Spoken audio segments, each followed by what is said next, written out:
Magandang araw po sa inyo, Sir Casper, at sa lahat ng nakikinig sa inyong channel. Itago niyo na lamang po ako sa pangalang Rinan, Tubong Cotabato. Nangyari ang kwentong aking ibabahagi taong 2002. Hindi ko na po babanggitin ang baryo kung saan ito naganap. Dahil magpasa hanggang ngayon ay buhay pa rin ang taong may kagagawa ng pagkakasakit ng aking kapatid na si Ate Rowena. Nang mga panahong iyon ay dalaga pa lamang ang kapatid ko at aaminin ko, Sir Casper, na mapili siya pagdating sa manliligaw niya. Minsan rin ay may pagka-istrikta siya at walang preno ang bibig kong magsalita. Isang beses, narinig kong muli na namang pinagsalitaan ni Ate Rowena ang manliligaw niyang si Norman. Dahil sa kahit anong gawin niyang pambabastid sa lalaki, ay ayaw nitong makinig at hindi nito tinatanggap ang mga sinasabi ng kapatid ko. Bagkus ay palagi lamang iyong bumabalik sa bahay namin para umakyat ng ligaw kay Ate Rowena. Kaya naman sa inis ng kapatid ko, ay nakapagsalita siya ng hindi maganda sa lalaki. Noong silipin ko nga sila sa labas ng bahay ay nakita kong masama ang pagkatitig ng lalaki kay Ate Rowena at mahahalata mo sa kanyang nagpipigil lamang ng galit. Matapos pagsalitaan ni Ate Rowena ng hindi magandang manliligaw niyang si Norman, ay umalis iyon ng walang pasabi. Ate Rowena, bakit mo naman pinagsalitaan ng ganon ang manliligaw mong iyon? Tanong ko sa kapatid ko nang makapasok na siya sa loob ng bahay. Nakakainis kasi siya. Ilang beses ko nang pinagsabihang huwag nang manligaw sa akin dahil kahit kailan ay hinding-hindi ko siya magugustuhan. Magsasayang lamang siya ng panahon. Napakakulit, ayaw makinig. Pagdadabog na sagot ni Ate Rowena. Tapos ay naglakad na siya papunta sa kanyang silid. Sinundan ko na lamang siya ng tingin gawa ng batid kong inaatake na naman siya ng kamalditahan. Nga pala mga kaswang, sa pagkakaalam ko, ang manliligaw ni Ate Rowena na si Norman ay naninirahan sa Karatig Baryo at nasa paanan ng bundok na nakatirik ang tahanan ng pamilya nito. May malawak na mga ari-arian din ang pamilya ng lalaki. At ni isa mang mga kapitbahay ay wala pang nakakapasok sa bahay ng pamilya nito. Ilag rin sa mga tao ang pamilya ni Norman. Kaya nga labis-labis ang pagtataka ko nang ligawan ni Norman ang kapatid ko. Isang gabi, kasalukuyang nagpapahinga kami nang makarinig ako ng mahihinang pagtuktok sa dingding ng bahay namin. Yun bang parang tunog ng tuko? Pero napakahina lamang noon at halos bumubulong na lamang sa tainga ko. Kaagad akong napatayo mula sa pagkakahiga at lumabas ng silid. Tay, ano po yung ingay na naririnig ko? Tanong ko sa aking ama nang mabungaran ko siyang naglalakad papalapit sa bintana. Suminyas naman siyang huwag akong maingay at itinapat niya sa bibig ang isang daliri. Sabay turo sa sewang ng bintana. Hindi na lamang ako umimik pa at sinundan na lamang siya ng tingin. Saktong pagkasilip ng aking ama ay nakarinig ako ng sunod-sunod na pagpagaspas ng mga pakpak. Kasabay noon ang malakas na huni at nakakapangilabot na ibon. Lintik, sinasabi ko na nga ba? Aswang ang may kagagawa ng ingay na yon. Bulalas pang wika ng aking ama at hindi napigilan ang sariling napamura.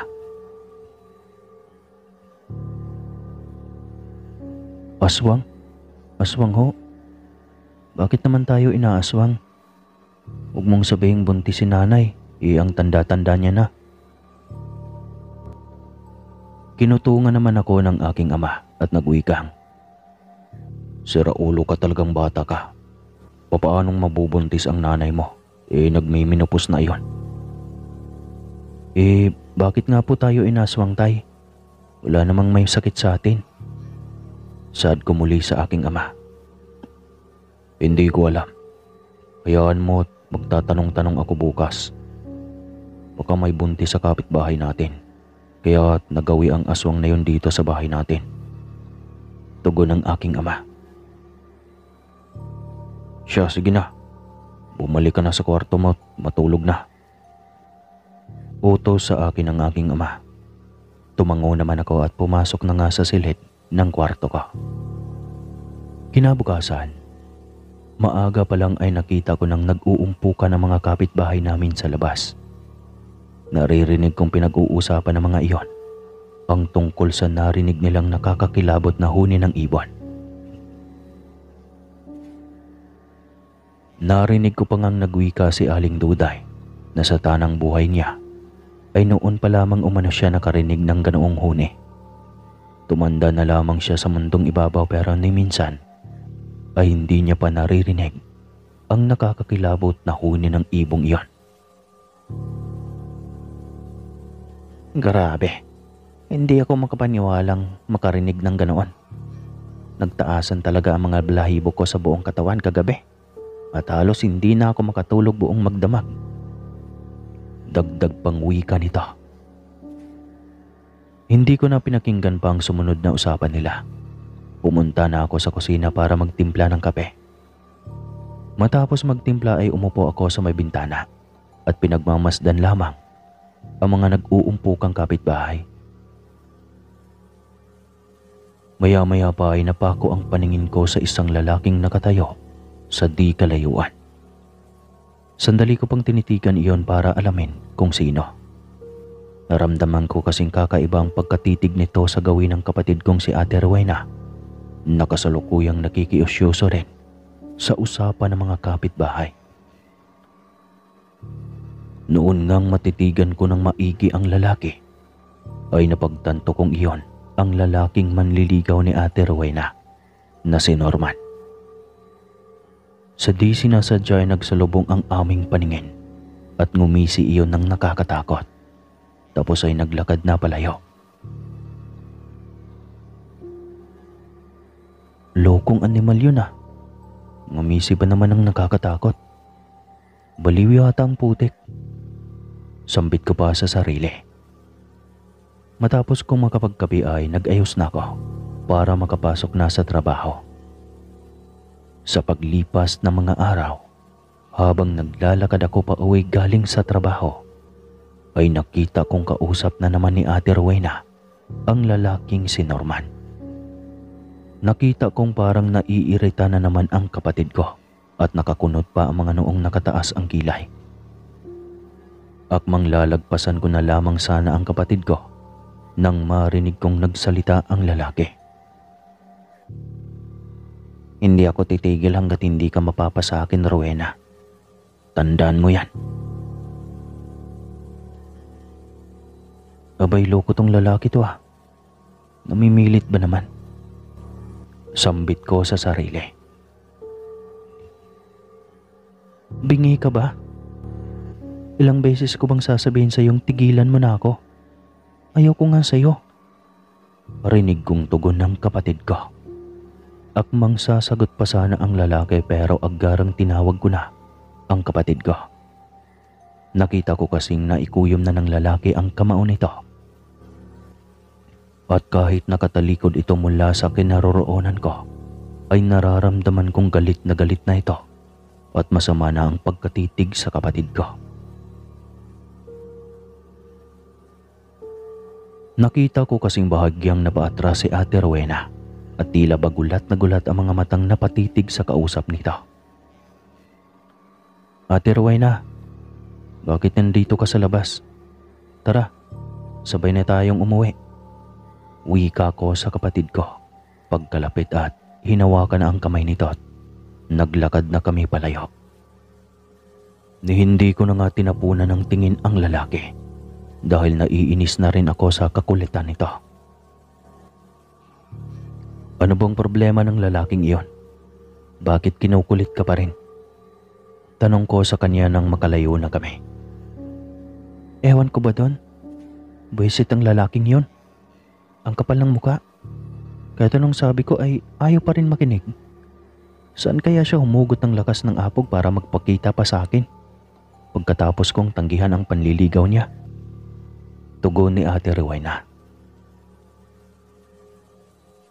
Sa susunod na lapitan o kausapin kanya, iwasan mo na lang siya at huwag na huwag mong kausapin para hindi ka naman problema pa. Wika ko pa sa kanya. Tumango naman ang kapatid ko at nagpatiuna na ngang maglakad. Isang hapon, nagpasama ang kapatid kong pumunta sa Karatig Baryo sa bahay ng kaibigan niya. May importante daw kasing siyang kukunin na gamit. Dahil sa wala naman na akong ginagawa, kaya't sinamahan ko na siya.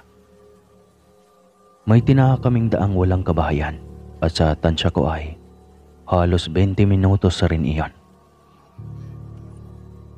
Sa paglipas ng mga sandali, ay narating na namin ang bahay ng kaibigan ng kapatid ko. Medyo natagalan kami sa bahay ng kaibigan niya dahil sa panay pa ang daldalan ng dalawa. Kung ano-ano lamang ang pinagkukwentuhan na wala namang katuturan. Kung titignan mo nga sila ay aakalain mong ngayon pa lang nagkita. Maya-maya pa ay biglang sumeryoso ang usapan nila at narinig kong pinagkukwentuhan nila ay tungkol sa bali-balitang aswang na gumagala sa baryo ng kaibigan ni Ate Rowena tuwing gabi daw iyon at nambibiktima. Ayon pa sa kanyang kaibigan, nalaglagan raw ng sanggol ang kapitbahay nilang buntis dahil sa ilang gabi na raw iyong inaaswang. May mga sanggol ring sunod-sunod na nagkakasakit at halos gabi-gabi na lamang silang nakakarinig ng huni ng aswang. Ayon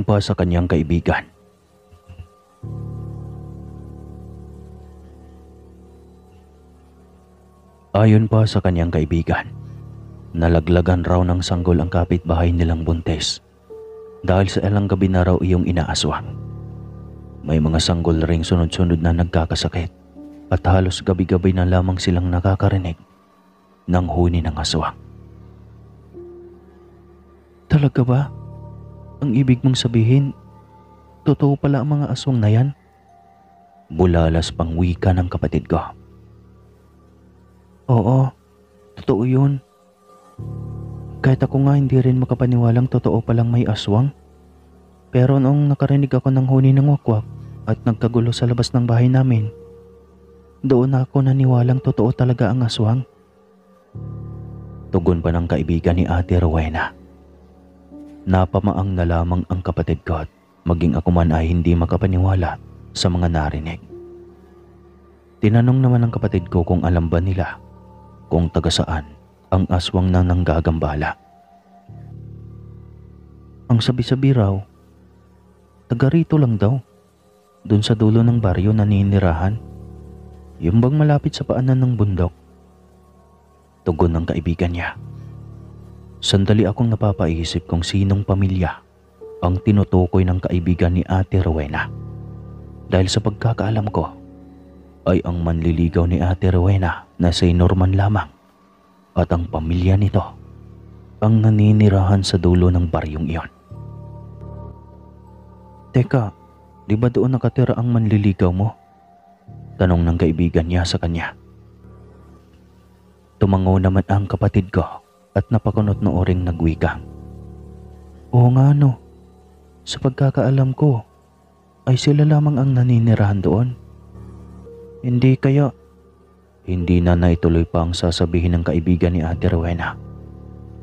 Dahil agaran namang sumingit ang ina ng kaibigan niya at nagsabing, baka naman nagkataon lang. Huwag kayong mambintang ng tao kung wala namang ebidensya. Mahirap na at baka mamaya ay tayo pa ang mabaliktad at makasuhan. Dagdag bang wika nito. Ala si Mama, wala naman kaming sinasabi. Wika pa ng kaibigan ni Ate Rowena. Umismid naman ang ina nito at sinabing, Kilala ko ang tabas ng dila mo. Paniguradong panghihinalaan mo na naman ang pamilya ng taong naninirahan sa dulong baryo. Tigil-tigilan mo na ang ugali mong yan.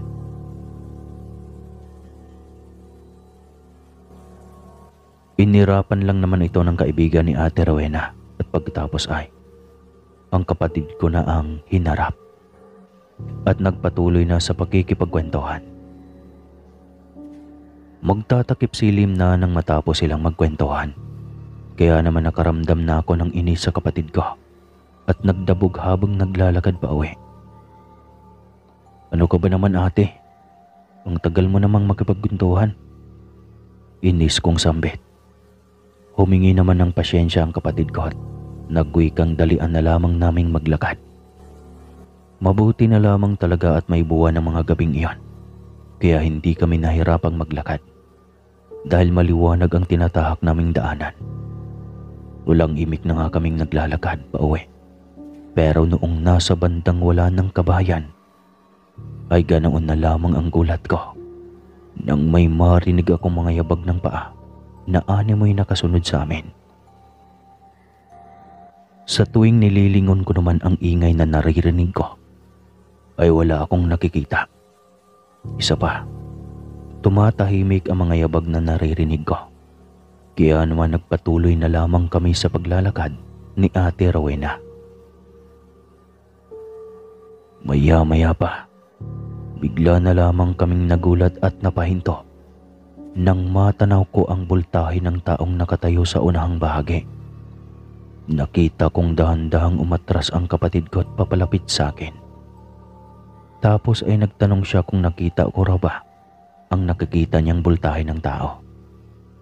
Tumango naman ako at sinabihan ko siyang doon lamang siya sa likuran ko at ako ang mauunang maglakad. Huwag rin siyang magpahalatang natatakot. Nagpatuloy na nga kami sa paglalakad at habang papalapit kami sa taong nakatayo lamang sa tabi ng daanan at nakayuko ay nakalanghap na ako ng kakaibang amoy.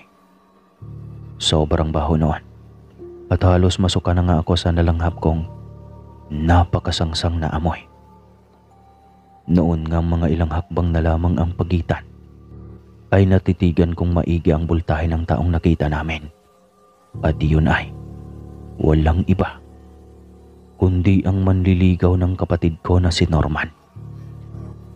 Nagtama ang paningin namin nang biglang bumaling sa akin ang lalaki at halos takasan na ako ng kaluluwa nang makita ko ang nakakapangilabot na itsura ng lalaki. Nagbabaga ang mga matang namumulat, halos lumuwa na iyon.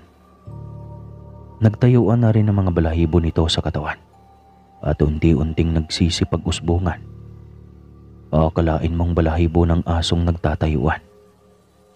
Narinig ko rin ang mahihinang pagsinghap nito na para bang pinipigilan lamang nitong maubo. Maya-maya pa ay gayon na lamang ang gulat namin nang mabilis iyong maglakad papalapit sa amin. At walang ano-ano'y mabilis na hinablot ang kapatid ko at halos makaladkad na iyon. Sumigaw naman si Ate Rowena at humihingi ng tulong.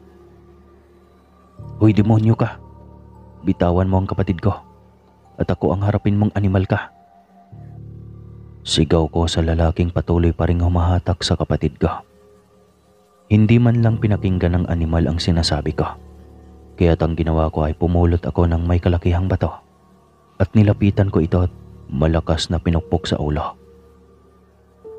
Nang mabitawan na nito ang kapatid ko ay mabilis ko na iyong hinatak palayo sa nilalang at dagli-dagli nang tumakbo palayo. Putik, Ate Rowena, hindi mo man lang sinabi sa aming aswang pala ang manliligaw mong iyon. Sigaw ko sa kapatid ko habang patuloy kami sa pagtakbo. Abay, malay ko ba? Hindi ko naman alam na aswang pala ang taong yun.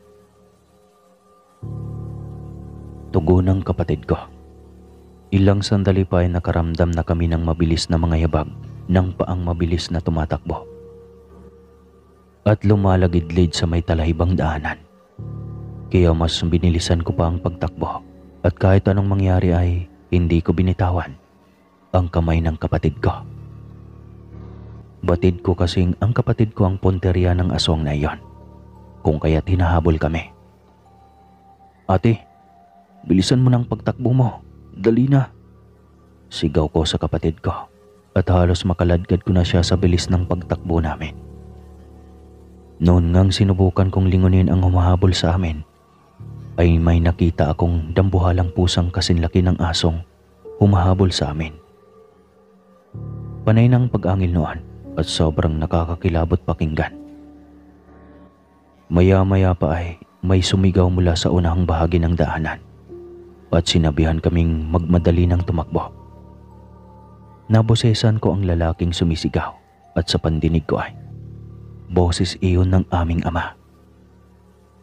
Mas binilisan pa nga namin ang pagtakbo at di katagalan nga ay nakita ko ang aming amang may hawak ng itak at mabilis nang tumakbo papalapit sa amin.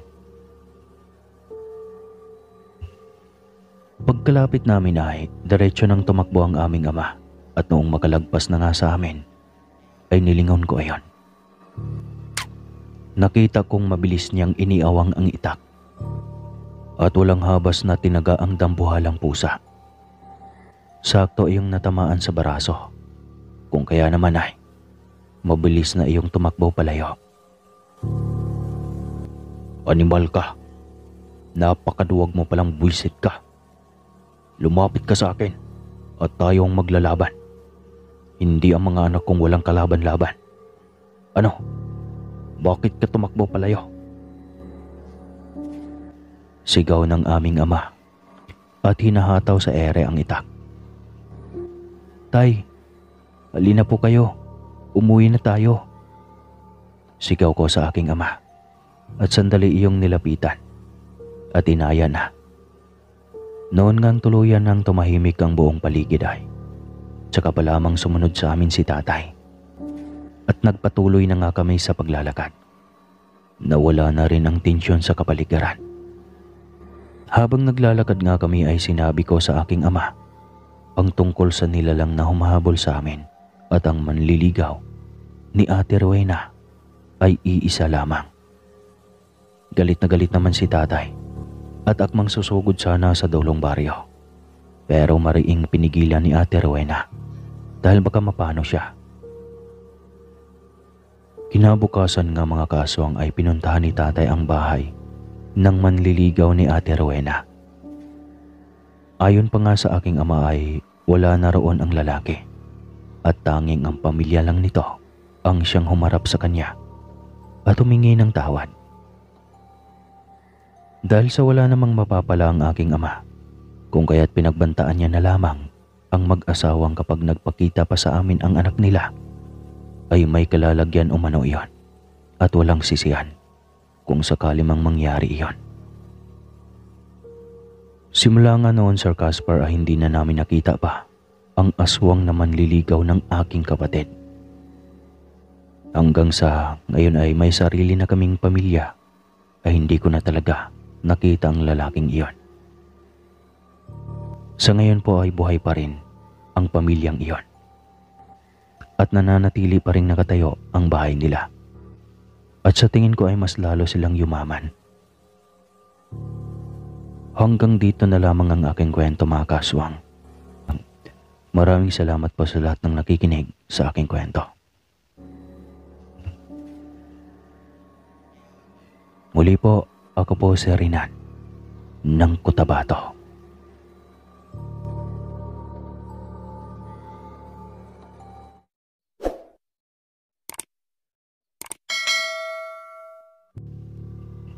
Isa kang aswang, Abner. Bakit mo itinago sa akin ito? Nandidiri at nanindig ang balahibo ni Thelma nang masaksihan ang pag-ibang anyo ni Abner, ang kanyang kinakasama. 2 taon na niya itong nobyo, kaya tiwala siyang ito na ang kanyang magiging katuwang sa buhay hanggang huli. Ngunit, hindi niya aakalain na ito pala ay may kakaibang katauhan. Paano niya tatanggapin ang lalaking gayong isa pala itong aswang? Thelma, Kaya ko itinago ang katauhan ko ay dahil sa takot. Takot na posibleng hindi mo matanggap ang katauhan ko. Maawa ka, Thelma. Huwag mo naman akong iwanan. Mahal na mahal kita. Hindi, Abner. Ayaw ko. Hindi mangyayaring magtatagal ako sa tabi mo. Ayaw kong magkaroon ng asawa na aswang. At higit sa lahat, ayaw kong magkaroon ng anak na aswang. Maghiwalay na tayo. Hindi. Hindi maaari. Hindi ako papayag. Nagbabaga ang mga mata ni Abner sa galit. Natatakot man si Thelma ay kailangan niyang lakasan ang kanyang loob. Sige, Abner. Patayin mo ako kung iyan ang gusto mo. Pero hindi mangyayari na mananatili ako sa tabi mo. Nakakadiri ka. Walang magawa si Abner kundi ang palayain na ang babaeng minamahal. Sakit naman nun. Hindi rin naman niya ito mapipilit kung talagang ayaw na nito sa pagsasama nila dahil sa pagiging aswang niya. Sige, malaya ka na. Kung talagang ayaw mo na sa akin ay palalayain na kita. Sambit ng lalaki na pinipigil ang sakit na nadarama sa dibdib. Ouch! Anong magagawa niya? Ipinanganak siyang kaakibat ang sumpa. Nilisan ni Thelma ang tahanan ng kanyang kinakasama. Umuwi siya sa bahay ng kanyang mga magulang. Subalit hindi niya sinabing nakipaghiwalay siya sa kanyang kinakasama dahil nalaman niyang isa itong aswang. Ang tanging sabi lamang niya ay nag-away silang magka-live-in. Hindi alam ni Thelma na sa mga sandaling iyon ay nagdadalang tao na siya sa kanilang magiging anak ni Abner. Madalas siyang nahihilo, takot sa sikat ng araw, at kapag may naamoy na bawang ay nagtatago siya dahil sobrang baho niyon para sa kanya. Ang buong akala niya ay nahawaan na siya ng pagiging aswang ni Abner. Ngunit isang matandang kapitbahay ang nakapagsabi na siya ay buntis. Ako po, Lola. Buntis? Imposible naman po. Dinadatnan pa nga ako noong isang buwan. Marami ba? Kasi ang tiyan mo hindi normal. Parang 4 na buwan na iyan. Biglang naalala ni Thelma na halos kalahating araw lang siyang dinatnan noon at sobrang sakit ng kanyang puson. At bago pa iyon ay 2 buwan na siyang hindi dinatnan. Biglang kinabahan si Thelma. Paano kung buntis nga siya sa anak nila ni Abner? Ayaw niya iyon dahil takot siyang maging kagaya ni Abner ang kanilang anak. Ngunit mapagbiro yata ang pagkakataon. Ayaw na ayaw niyang mangyari iyon. Subalit iyon na nga ang nangyari. At wala siyang magawa kundi ang iluwal ang bata dahil dugot laman niya ang nananalaytay dito. Makalipas ang ilang buwan, isang sanggol na lalaki ang isinilang ni Thelma. Lumaki naman itong mabait, ngunit habang lumalaki ay naging mausisa na ito. At unti-unti nang naghahanap ng ama. Nagtataka kasi ito sa ibang bata na laging may kinakasamang ama at ina. At lagi nitong maririnig maging sa mga pinsan nito ang salitang mama at papa. Mama, asan si papa? Nagulat si Thelma sa tanong na iyon ng kanyang walang kamuang-muang na anak. Hindi niya akalaing sa edad nitong 2 taon mahigit ay bigla nitong maitanong ang ama. Hindi niya rin alam kung ano ang sasagot sa anak, kahit alam niyang bata ito ay tatandaan nito ang kanyang sasabihin. Hindi siya tinigilan ng bata sa pagtatanong hanggang sa mapasagot siya nang wala sa oras. Nasa malayong lugar nagtatrabaho, anak. Kaya sa tuwing tatanungin ang bata kung saan ang papa ay sasabihin nitong nagtatrabaho sa malayo. Hanggang sa lumaki pa ito at nagkaisip. Nag-aral ito sa grade 1. Nang biglang mapatanong ito sa ina. Ang sabi mo, Mama, nasa malayo nagtatrabaho si Papa. Bakit ang tagal na ay hindi pa rin siya umuwi? Tanong ng bata na hindi inaasahan ni Thelma. Kasi naman Mark, malayo nga iyon. Malayong malayo. Kaya huwag ka nang magtaka pa kung bakit hindi siya umuwi. Paliwanag ng ina. Halata sa mukha ng bata na parang hindi ito kumbinsido sa paliwanag ng ina. Ang totoo ay tinatanong rin ni Thelma sa kanyang isipan kung ano nang nangyari kay Abner. Kung hinanap rin ba sila nito o kung may bago na itong kinakasama. Mabait naman si Abner. Ang hindi lang niya tanggap sa katauhan nito ay ang pagiging aswang nito. Nagulat talaga siya nang bigla na lang itong naging malaking pusa sa kanyang harapan. At tumalon pa ng bintana palayo hanggang mawala. Iyon ang senaryo na laging pabalik-balik sa kanyang alaala. Kung tutuusin ay mabait naman si Abner, maalaga at mapagmahal. Ayaw na ayaw nito na mahirapan siya. At iyon malamang ang mga bagay na namimiss ni Thelma sa ama ni Mark. Kaya si Mark ngayon ay tahimik lang. Nahuli ng konti si Thelma sa pagsundo sa kanyang anak. Pero kampante siyang uupo lang naman ito sa harap ng waiting area ng paaralan para hintayin siya.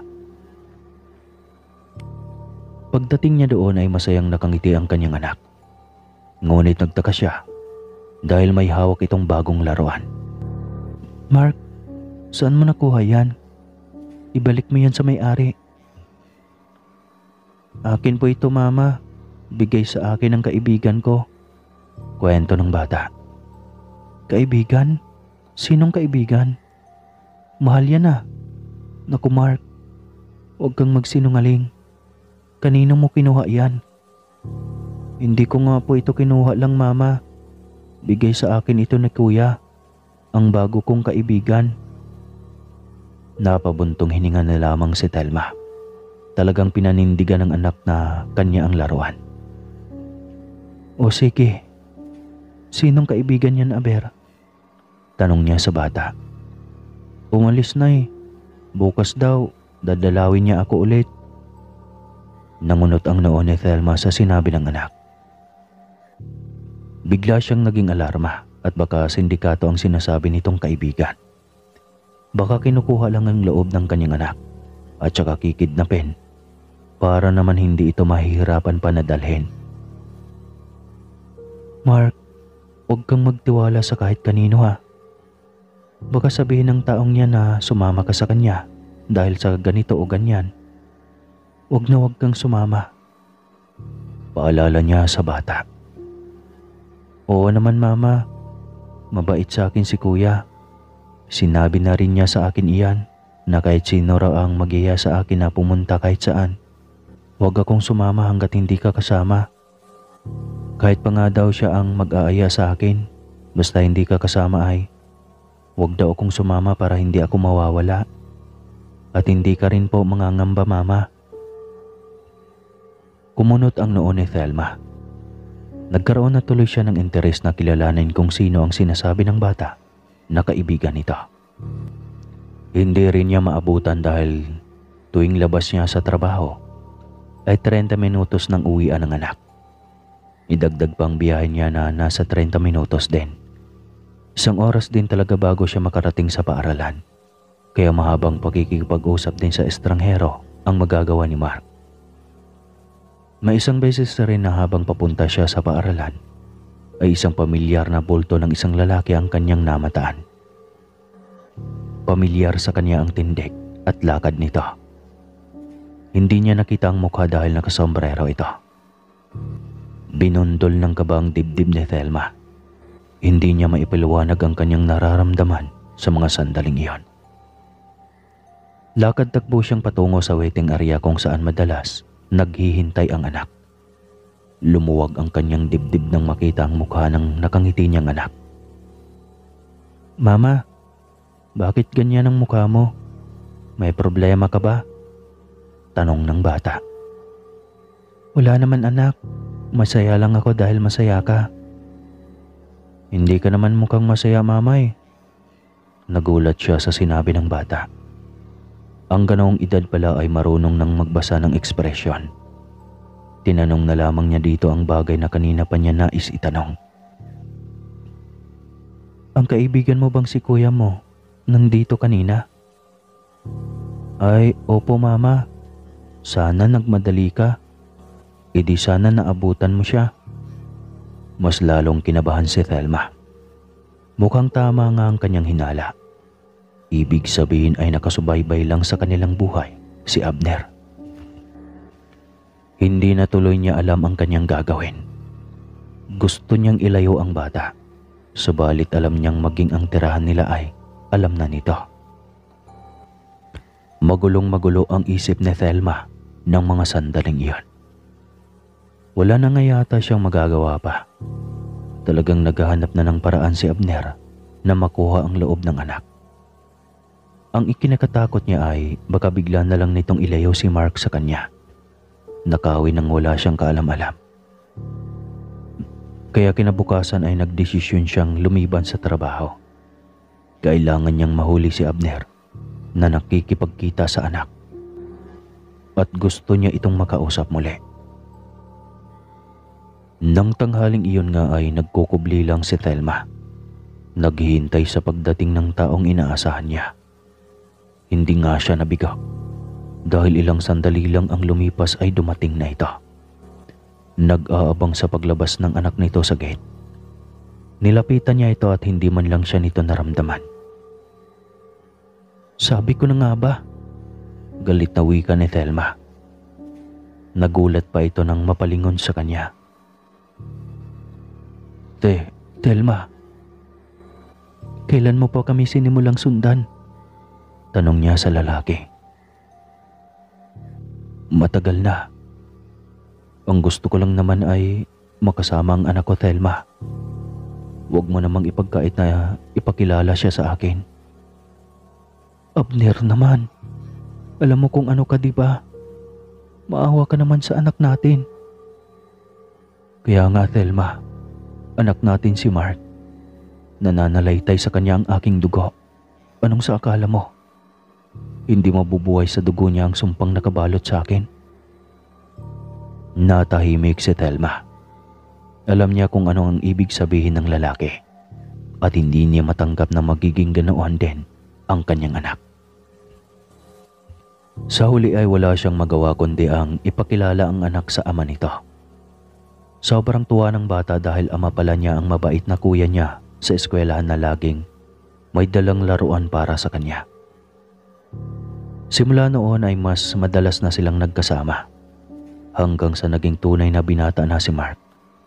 Lagi niyang sinasabi sa kanyang ina na parang laging masakit ang katawan niya, na para bang gustong bumanat ang kanyang mga buto. Nagsimulang mag-alala si Aling Thelma. Nangangamba na siyang baka iyon na nga ang palatandaan na magiging isang aswang na rin ito. Kaya minabuti niyang kausapin si Abner. Pasensya na, Thelma. Ganyang edad lang din ako noon nang mapagtanto kong isa pala akong aswang. Magaling magtago ng katauhan ang aking ama. Kaya nga ang aking ina ay walang alam noon. Kaya nang malaman ko na lahing aswang pala ako ay lumayo ako sa aming lugar. Dito ako napadpad sa lungsod. Matagal bago ko natanggap na ganito talaga ako. Na aswang talaga ako. At nang alam ko na kung paano maikontrol ang sarili, tsaka lang ako muling nakikipagsalamuha sa mga tao. Kaya nakilala kita. Patawad nga lang dahil hindi ako nagpakatotoo sa iyo. Siguro kung maaga kong inamin sa iyo noon, sigurado akong walang Mark akong masisilayan ngayon. Pero naging totoo naman ang pag-ibig ko sa iyo, Thelma.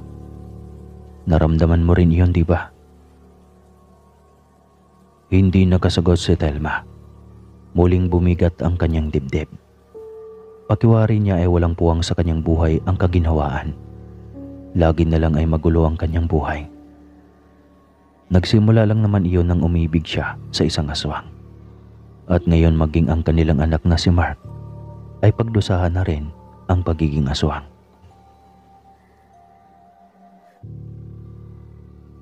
Isang hating gabi, narinig ni Thelma ang panaghoy ng anak hanggang sa naguhumiyaw na ito na parabang nasasaktan. Sinubukan niyang silipin ang bintana. Bigla na lang itong tumahimik.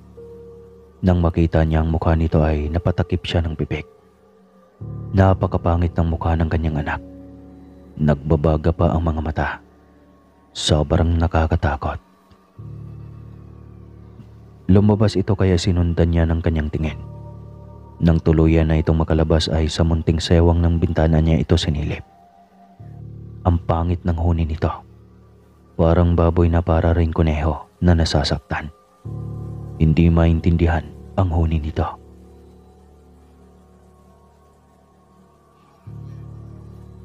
Umaalulong at umiiyak ang mga asong madadaanan nito.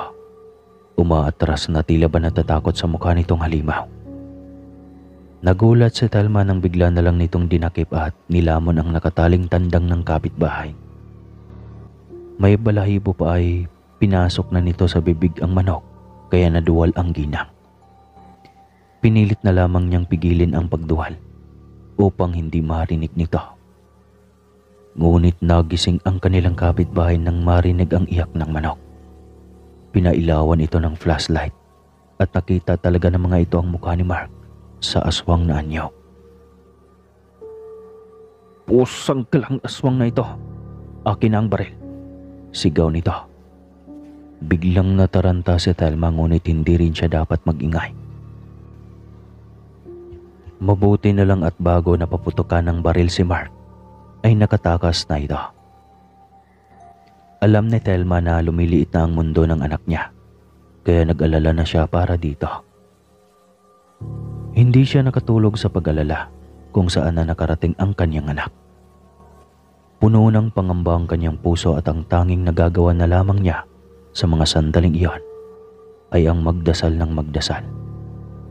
Umuwi ito na nag-aagaw na ang liwanag at dilim ng umagang iyon. Kaya noon lang din biglang guminhawa ang kanyang pakiramdam. Nang araw ding iyon ay pinuntahan niya si Abner. Pinakausapan nitong kunin na muna ang anak at doon na muna patitirahin sa bahay nito.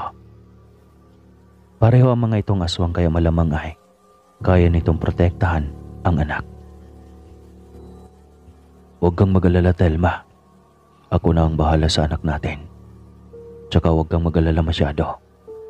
Darating ang araw na kaya niyang kontrolin ang sarili niya, kagaya sa akin." Tumangaw lang sa Thelma sabay iyak. Umaasa siyang sana ay ganoon nga mangyari. Inasa niya kay Abner ang pangangalaga sa nag-iisa nilang anak. Kahit isa ng aswang ang anak niya ay dugo at laman pa rin niya ang nananalaytay dito. Lagi lang siyang nakadalaw sa anak na simula noong mangyari ang bagay na iyon ay tila nagkaroon ng trauma. Sino ba naman ang hindi magka-trauma kapag nabaril? Mabuti nga at hindi ito natamaan. "Pasyensya ka na talaga, anak. Kung may magagawa lang talaga ako para mawala iyang sumpa na nananalaytay sa dugo mo." Naiiyak na wika ni Thelma. "Sino po ba ang sumumpa sa akin, ma? Bakit ganito?" Umiiyak na tanong ng binata. "Namana mo kasi ang dugo ng ating angkan, anak. Angkan tayo ng aswang at patawad kung pati ikaw ay nadamay. Kailangan mong mag-ingat sa mga tao, anak. Kalaban ang turing nila sa katulad nating aswang. Maraming kasing katulad natin na ang gustong maging pagkain ay tao. Kaya hindi magkakasundo ang tao at mga aswang. Magkalaban sila noon pa man." Mahabang kwento ng ama nito. Marami pa itong kwento at paliwanag kay Mark. Sa huli ay naintindihan nito na hindi talaga siya isang normal na tao. Kailangan nito masanay sa dilim at dumistansya sa mga tao. Dahil iilan sa mga nakapaligid ay kayang malaman kung ang isang tao ay isang aswang. Guminhawa na rin ng kaunti ang buhay ni Telma nang makita na unti-unti na ring bumabalik ang saya sa mukha ng binata. Mawala man siya at least ay nasiguro niyang makapamuhay ang anak na ligtas sa mga tao. Iba na kasi ang panahon ngayon. Kung dati takot ang tao sa aswang, ngayon aswang na ang takot sa tao. Kung dati sobrang takot sa mga aswang, ngayon ay takot na lang ang mga tao sa kapwa-tao din na normal. Kasi ang daming marites. Alright. Hanggang dito na lang po ang kwentong ito. At huwag kalimutang magkape.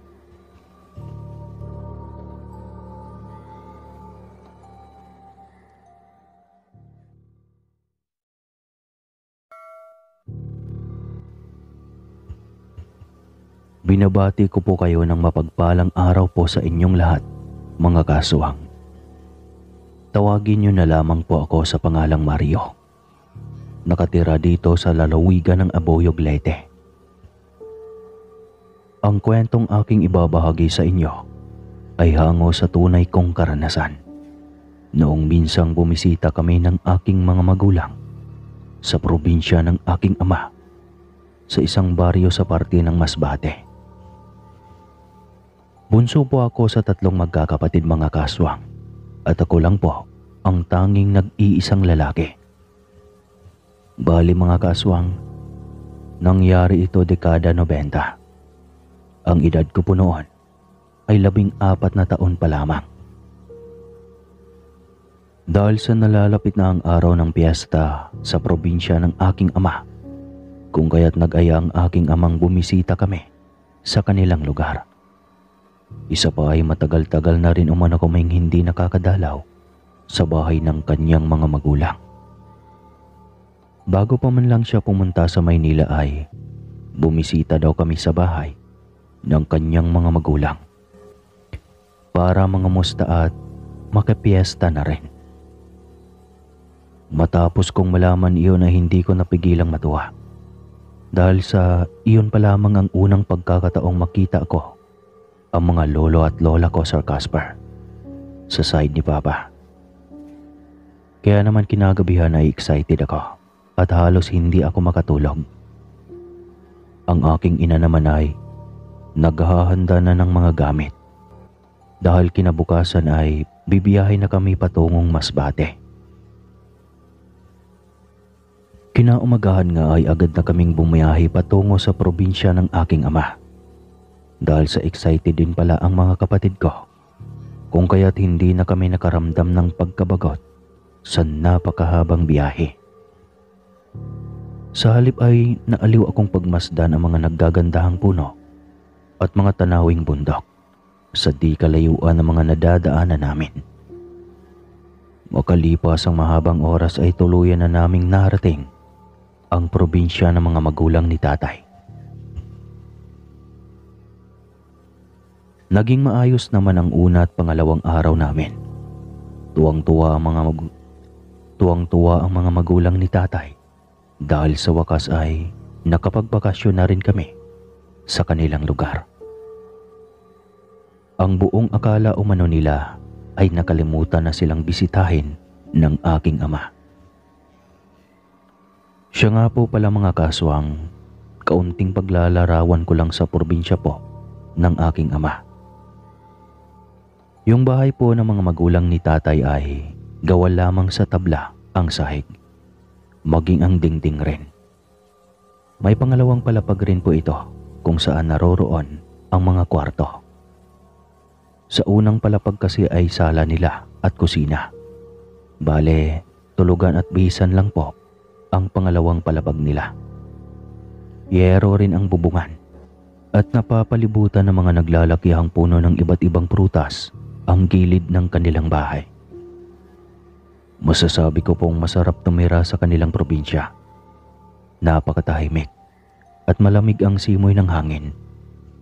Ngunit ang hindi ko alam, sa kabila pala ng mga magandang tanawin at tahimik na paligid, ay may mga kababalaghan palang nangyayari doon. Isang gabi, Pasado 8:00 na ng mga oras na iyon. Nalimpungatan ako mula sa aking pagtulog dahil sa naiihi na ako at hindi ko na mapigilan pa. Kaya naman patakbo na akong lumabas ng kwarto. Bumaba ng hagdanan at tinungo ang banyo na malapit sa may kusina. Hindi ako natatakot ng mga oras na iyon kahit nakapatay ang mga ilaw sa sala at tanging ang maliit na ilaw lamang sa kusina lang ang nagsisilbing liwanag. Dahil sa ingihi na talaga ako, kaya naman walang lingon-lingong dumiretso na ako sa banyo. Pagkabukas ko ng banyo, agad na kinaba ko ang pindutan ng ilaw sa gilid. Noong makapako na iyon at mabuksan, dali-dali na akong pumasok at umihi na. Noong matapos na akong magbanyo, tsaka pa lamang ako nakaramdam ng takot dahil lalo na nang may marinig akong ingay sa labas ng bahay. Habang pinapakinggan ko iyon, naririnig kong tila ba may kung anong malaking pakpak ang panay ang pagpapagaspas sa labas ng bahay.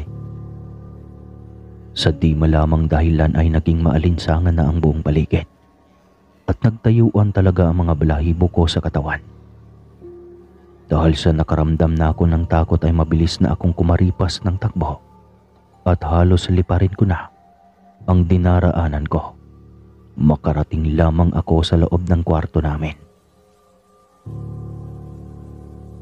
Nagsusumiksik na ako sa gitna ng higaan sa tabi ng mga kapatid ko at nagtalukbong ng kumot habang pinapakiramdaman ang paligid. Ilang sandali pa ay nakarinig na ako ng huni ng wakwak. Kaya mas lalo akong binalot ng takot at halos mangyak-ngyak na ako kahit nakalalaki kong tao.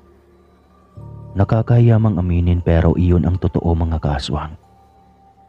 Kahit tagaktak na ang mga pawis ko ay hindi ko iyon ininda hanggang sa hindi ko na namalayang hinahatak na pala ako ng antok. At di kalaunan nga ay tuluyan na akong nakatulog. Noong sumapit na ang araw ng piyesta ay naisipan kong maglakad-lakad sa labas ng bahay. Masaya kasing pagmasda ng mga taong abalang-abala sa mga ginagawang paghahanda ng kani-kanilang mga pagkain.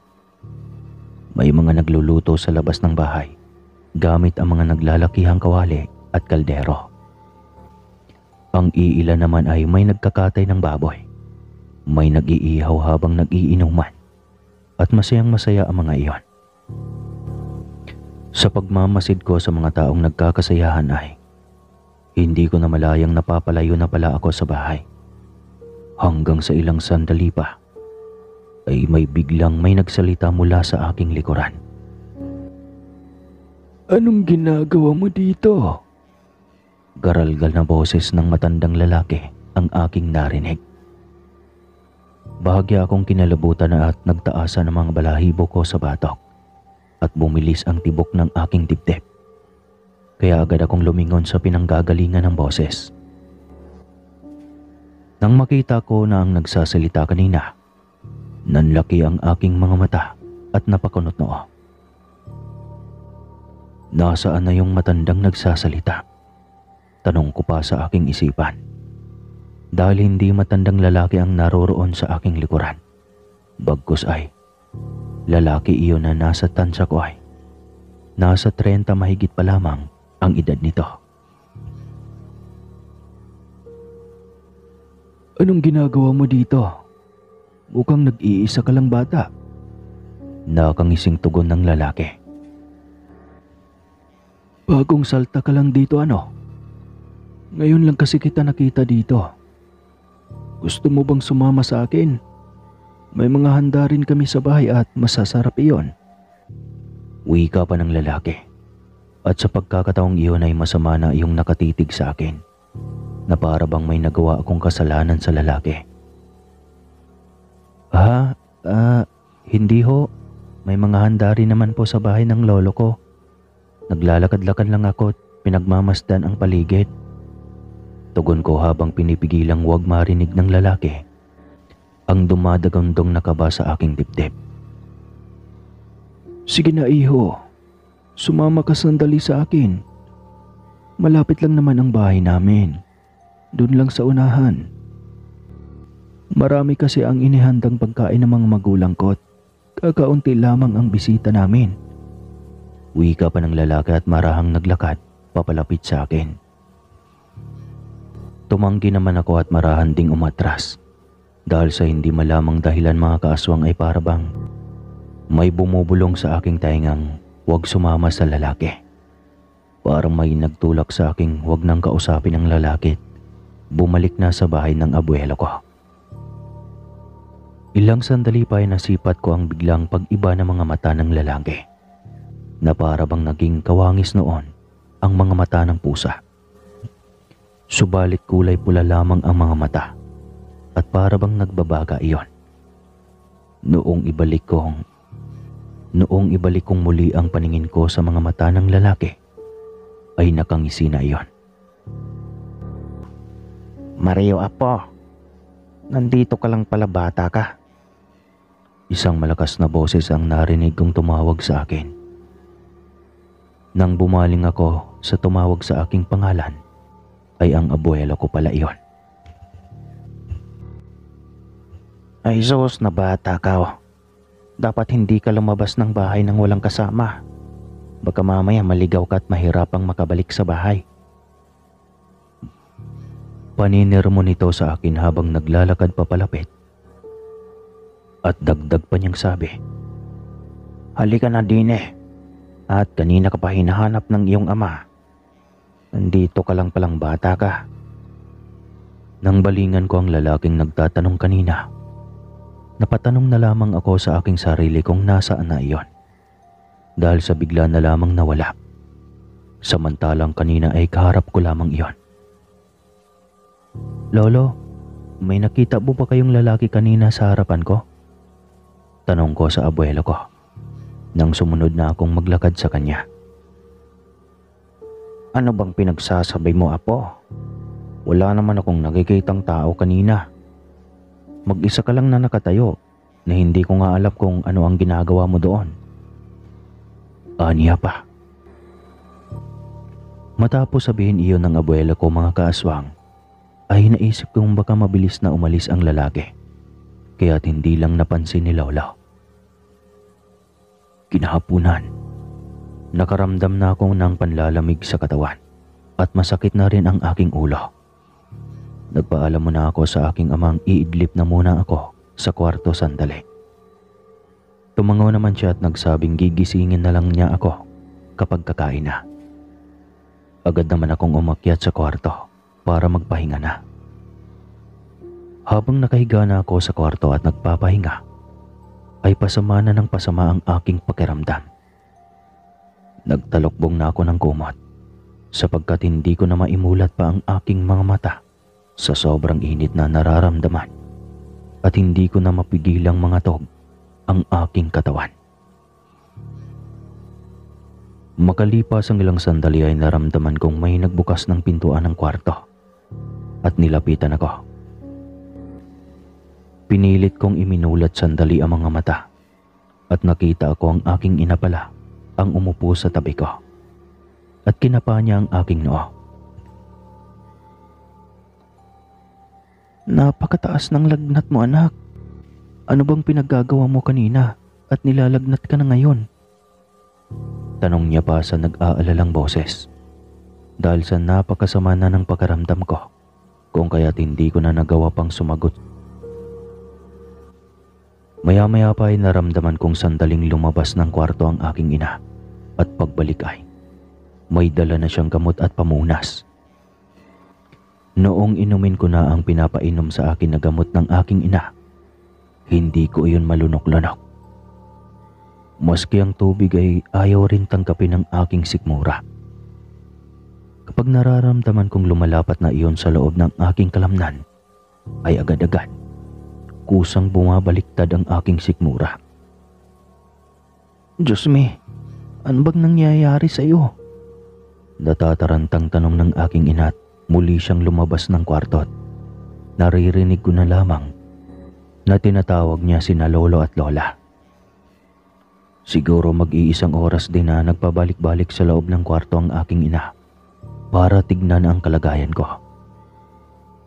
Ilang sandali pa ay pumasok sa loob ng kwarto ang abuelo ko at may kasama itong albularyong nagngangalang Enteng. Kahit nanghihina na ang katawan ko at nanlalabo na ang mga mata ko sa sobrang taas ng lagnat ko at napakasakit ng ulo, ay naaaninagan ko pa rin kung ano ang ginagawa ng albularyo. Hinawakan niya ang kamay ko at pinapakiramdaman ang aking sikmura gamit ang hintuturong daliri niyang nakatutok sa sikmura ko. Mukhang nakursundadahan itong apo ninyo ng isang mambabarang naswang. Nayanggaw ito sa pamamagitan ng pagpapalipad hangin. Panimulang wika ng albularyo. Kasalanan ko to eh. Nakalimutan kong balaan ang apo kong bawal maglalabas dito sa baryo natin. Dahil marami na ang mga nilalang na may masamang balak, lalo kung dayo ka lang. Sambit ng abuela ko. Huwag niyo nang sisihin ang mga sarili ninyo. Nangyari nang nangyari. At hindi na natin maibabalik pa. Ang mahalaga ngayon ay nalaman ko kaagad. Dahil madali pa itong gamutin sa ngayon. Wika pa ng albularyo. Naaaninagan kong nag-usal ng orasyon ng albularyo at inihip niya sa sikmura ko. Matapos gawin ng albularyo iyon ay pinitik niya ng 3 beses ang tiyan ko. Alam niyo ba mga kaswang, sa maniwala at kayo't sa hindi, pagkatapos gawin ng albularyo ang pagpitik sa tiyan ko ng 3 beses, sunod-sunod akong dumigay hanggang sa maya-maya pa ay nararamdaman kong para bang may kung anong bagay ang umakyat mula sa aking sikmura paakyat ng lalamunan ko hanggang sa hindi ko na napigilang masuka. Makalipas ang ilang sandali ay sunod-sunod na ang pagsusuka ko ng mga malalapot at kulay berdeng laway hanggang sa nararamdaman kong tila ba may gumagalaw sa aking lalamunan. Kaya naman tuloy-tuloy pa rin ang pagsusuka ko hanggang sa di kalaunan ay nanlaki ang mga mata ko nang sa huling pagsusuka ko ay may sumabay na isang pirasong nilalang na anamoy kapipisang itlog ng sisiw pa lamang. Matapos kong maisuka ay muli ko na namang narinig ang albularyong nag-usal ng mga katagang buhay habang hawak-hawak na muli nito ang aking hinliliit na daliri. Noong naramdaman kong hinipan na ang ulo ko ng 3 beses ay unti-unti na akong hinahatak ng antok hanggang sa tuluyan na akong nawala ng malay. Nagising na lamang akong magaan na ang pagkaramdam ko at pinapausukan na ng albularyo ang buong paligid ng kwarto. Naroroon rin ang aking ina sa tabi ko. Nakaupo ito habang pinagmamasdan ako. Tinanong ko naman ito kung ano ang nangyayari. Ayon sa pagsasalaysay ng aking ina mga kaswang, noong nawalan umano ako ng malay ay may ibang kaluluwa ang sumapi sa katawan ko. Boses lalaki ang naririnig nila at galit na galit iyong nagsisigaw na pakawalan siya at magtotoo sila ng albularyong pakialamero.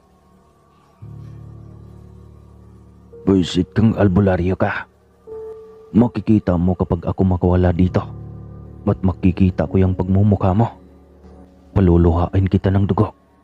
Putragis kang albularyo ka. Nagwawalang sigaw ng mambabarang na aswang. Hoy, kilalang kilala kita at alam ko kung saan ka nakatara.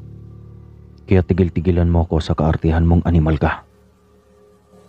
Kung ayaw mong salpakan kita ng sangkatarbang kalamansi sa bunganga mong dipuga ka. Kung sa ganun ay matigil na yung kaaswangan mo at pambabarang mo. Nanggigigil na sigaw ng albularyo. Mas lalo namang nanggigigil ang aswang na makawala sa katawan ko. Kaya minabuting kitila na lang ng buhay. Bago pa makawala at makapaghasik na naman ng lagim. Walang kahirap-hirap na kinitila ng buhay ang mambabarang ng albularyong gumamot sa akin.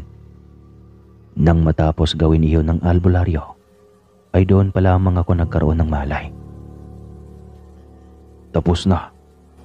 Nagapi ko na ang dipugang aswang na yon. Huwag na kayong mag-alala.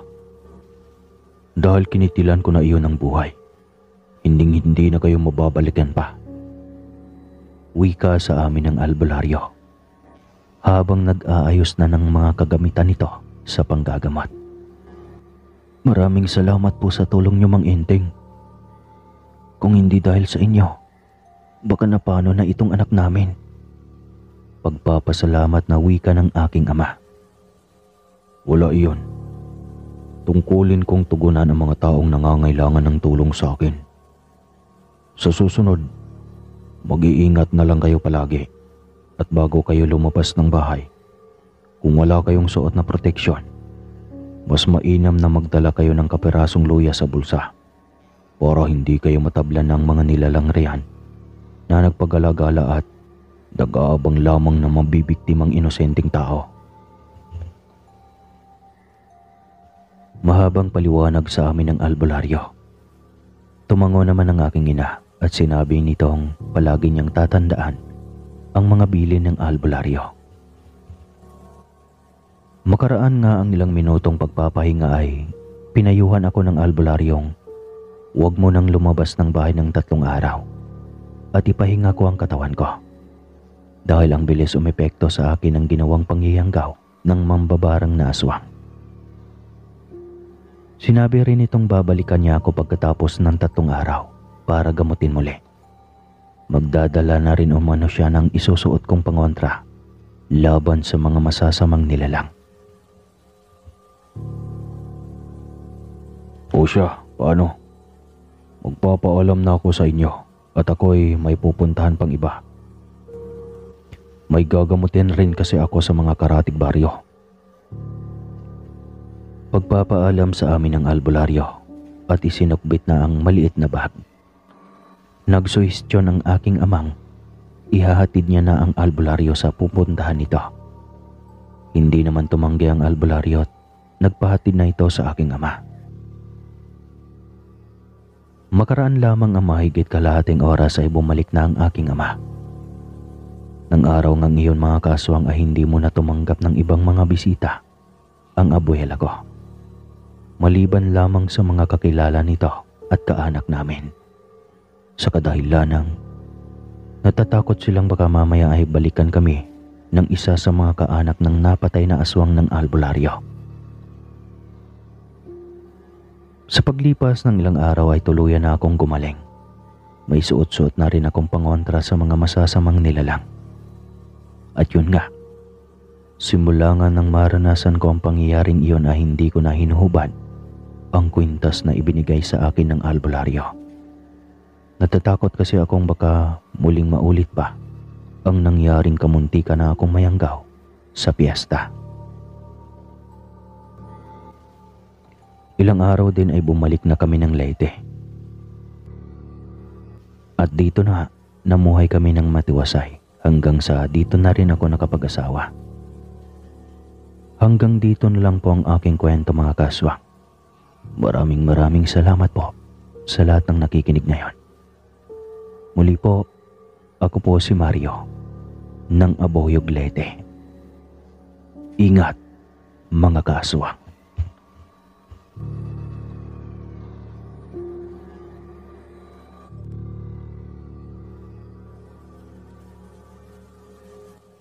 Gaano nga ba kahiwaga ang mundo? Marami ka rin bang nalalaman na hindi alam ng iba? May karanasan ka bang bagay na hindi ka panipaniwala? Ngunit minsan nang nalagay ang iyong buhay sa panganib dahil sa mga ito. Kanya-kanya tayo ng karanasan, kanya-kanya rin tayo ng paniniwala. Ano man ang mga iyon, isa lang ang nais ipabatid ng may akda. Iyon ay ang respetohin ang bawat isa. Lalo na sa mga karanasan nila. Hindi man iyon kapani-paniwala, ang pangyayaring iyon ay minsan na ring nagdala ng peligro sa kanilang buhay. Katulad na lang ng kwentong nakalap ng isa sa ating mga mananaliksik. Ang kwentong minsan ay naranasan ng isang katulad natin ay naniniwala na talagang totoo ang aswang. Itago lamang natin siya sa pangalang Chris. Sa pananayam ko kay Kuya Chris, pinsang malayo na sa Facebook ko lang din nakilala. Naikwento niya sa akin na siya ay hindi ordinaryong tao. May angkin siyang agimat o anting-anting na bigay pa ng kanyang lola. Minsan niya itong nagamit para gapiin ang nilalang ng dilim. At iyon ang tinatawag at kinakatakutan ng ilan. Lalo na sa nakakaranas na makasalamuha ang mga aswang. Noong nakaraang buwan lang nang makilala ng isang manunulat ang kanyang pinsang tatawagin na lamang natin sa pangalang Chris. Ayaw na nitong idetalya ang lugar at buong personalidad. Para na rin maitago ang pribadong pagkakilanlan nito. Ito ang una niyang salaysay. Noong gabing natutulog ako, nakikita ko ang palagang mahabang pakpak at may pangil. At ang matindi pa, may dalawa itong sungay. Pumatong sa tiyan ko iyon. At sa tulong ng third eye ko, nakita ko pa rin kahit tulog ako. Tapos habang tulog ako, nakikita ko siya na akmang aatake sa akin tapos nagdasal ako ng Latin. Hindi ako makagalaw habang sinisigaw ko ang Latin. Maya-maya, nakakagalaw ako tapos paggising ko ay may marka na sa kamay ko. Naguhit itim na paa niya tapos hindi ko na siya nakita. Sa unang araw ng kanyang trabaho doon ay marami ng mga tagaroan ang nagbabala na may aswang sa kanyang pinagtatrabahuan. Isa siyang security guard ng isang eksklusibo at pribadong pag-aari na subdivision ng lungsod ng Maynila. May bago na naman palang guard ang subdivision na ito. Nako, baka ipapakain ka na naman sa aswang dito. Wika ng isang tendero ng balot na dumaan sa guardhouse kung saan si Chris nakapwesto. Ano po yun, kuya? Tanong ni Chris sa matanda. Totoy guard, mag-ingat kayo dito. 3 pa naman pala kayo ang bagong gwardya. Alam niyo ba na isang gwardya dito ang natagpuan na wasak ang tiyan? Kinain ng aswang ang lamang loob. Kwento nito. Naku po lolo, hindi po ako naniniwala sa aswang. Mabilis na sagot ni Chris. Kunwari niya lang iyon. Tumawa ang matanda. Tinitigan si Chris bago muling binuhat ang dala nitong paninda. Binalaan lang naman kita, Totoy. Nasa sa iyo na kung maniniwala ka sa akin o hindi. Basta kung may makikita kang hindi ordinaryong nilalang, maghanda ka na kaagad. Hindi na lamang iyon pinansin ni Chris. Sanay na siya sa kwentong kutsero, kaya pinalabas na niya iyon sa kabilang tenga. Wala siyang pakialam kung ano ang kwento at pangyayari noon sa subdivision na iyon. Ang mahalaga ay sa sahod siya. Kikita ng malaki. Isa pa ay hindi naman siya nag-iisa. May kasama naman siya na naka-duty rin sa panggabi. Dumaan ang 2 araw, hapon na iyon. 2:00 malamang ng hapon. Nakita ni Chris ang palaka sa bahol na stainless. Kulay itim. May pakpak at tila ba may sungay. Ang pangit ng kulay ng mga mata nito. Mas lalong nakadagdag sa nakakatakot na itsura nito. Nasa loob ito ng bowl na kristal na may takip. May palaka ba na ganitong itsura? Tanong pa ng isa. Ewan ko. Ngayon ko lang din nakita ang ganitong uri ng palaka. Punari ni Chris. Nako, ano ba yan? Kadiri naman sa loob talaga ng mangkok. Hayop na palakang iyan. Inis na sambit ng kanyang kasama. Isa pang tropa ni Chris ang pumasok sa guardhouse. at nakita nito ang bubuksan ng mangkok ni Chris na may palaka sa loob. Huli na nang sumigaw ito. "Chris, lumayo ka! Aswang yan!" Sigaw nito subalit huli na ang lahat. Nakuha na ni Chris ang takip ng mangkok at huli na para tumakas mula rito. Dinaganan siya nito at sa sobrang takot at taranta ay hindi niya napansin kung nakalmot o nakagat ba siya nito. "Putik tol, bakit di mo sinabi agad?" Reklamo niya. Sabay tabig ng palaka. Tumalsik na ito, subalit nag-iwan ng sugat sa kanyang kamay. Kulay itim pa ang loob ng kanyang sugat na kakulay ng palaka. "O boy, malay ko bang may binubuhay ka pala ditong aswang? Bakit mo tinakpan ng plato habang nasa loob ng mangkok yan?" Sumbat ng isang kasamahan. Takbuhan na silang lahat ng mga tropa niyang guard. Sumigaw pa ang kasama niyang guard din na taga Davao. "Pare, takbo na. Aswang yan. Nangahabol ng tao yan. Sa amin may ganyan noon sa lugar." Nagtakbuhan na rin ang kasama niyang dalawang guard palabas ng guardhouse. Nagkabasag-basag ang electric fan dahil nabundol ng kanyang mga kasama. Bahala na basta makalabas ang mga ito ng pinto. Kahit mga lalaki ay tila nawala ng bayag ang mga ito dahil sa takot na makagat at mabiktima ng palakang aswang. "Teka lang naman oy, hintayin niyo ako," sigaw niya. Tumakbo na rin siya kasunod ng mga ito. Ngunit isang talon lang ng palaka ay nasa harap na niya ito. Sinabuyan niya ito ng sigaw na salitang orasyon o Latin na patungkol sa kapangyarihan ng Diyos. Tumalon ito ngunit tila isang pulgada na lang ang maitatalon nito. Hindi ito makatalon ng mataas, na para bang may pumipigil sa nilalang habang sinisigaw ni Chris ang dasal ng Diyos. Hindi ito makalapit sa kanya at nagkataong may garapon sa tabi na puno ng asin. Matutulog sana sila ng mga oras na iyon sa loob ng guardhouse habang nagsisigaw siya ng dasal ng Diyos. Binilisan niya rin ang pagbukas ng garapon at mabilis na hinagisan ng asin ang nilalang. Habang nagsisigaw siya ng dasal ng Diyos, binilisan niya rin ang pagbukas ng garapon at mabilis na hinagisan ng asin ang nilalang. Nanginginig at namimilipit ito sa sakit. Natutunaw ang katawan nito. Unti-unti ring umuusok ang katawan ng palaka. At natutunaw ang katawan nito habang tumalon ito palayo. Patuloy pa rin itong sinabuyan ng asin hanggang naging buto na lang ito. Pagkatapos matunaw ng lahat ng katawan ng palaka, ay biglang umusok ng itim. At nililipad ito ng hangin palayo at lumabas sa maliit na butas ng iskrin ng bintana. Tsaka lang bumalik ang kanyang mga duwag na kasamahan. "Napakawalang hiya nyo. Iniwan nyo ako sa ere. Kamuntikan pa akong mabiktima ng aswang," reklamo niya. Bakit kasi hindi ka lumabas?"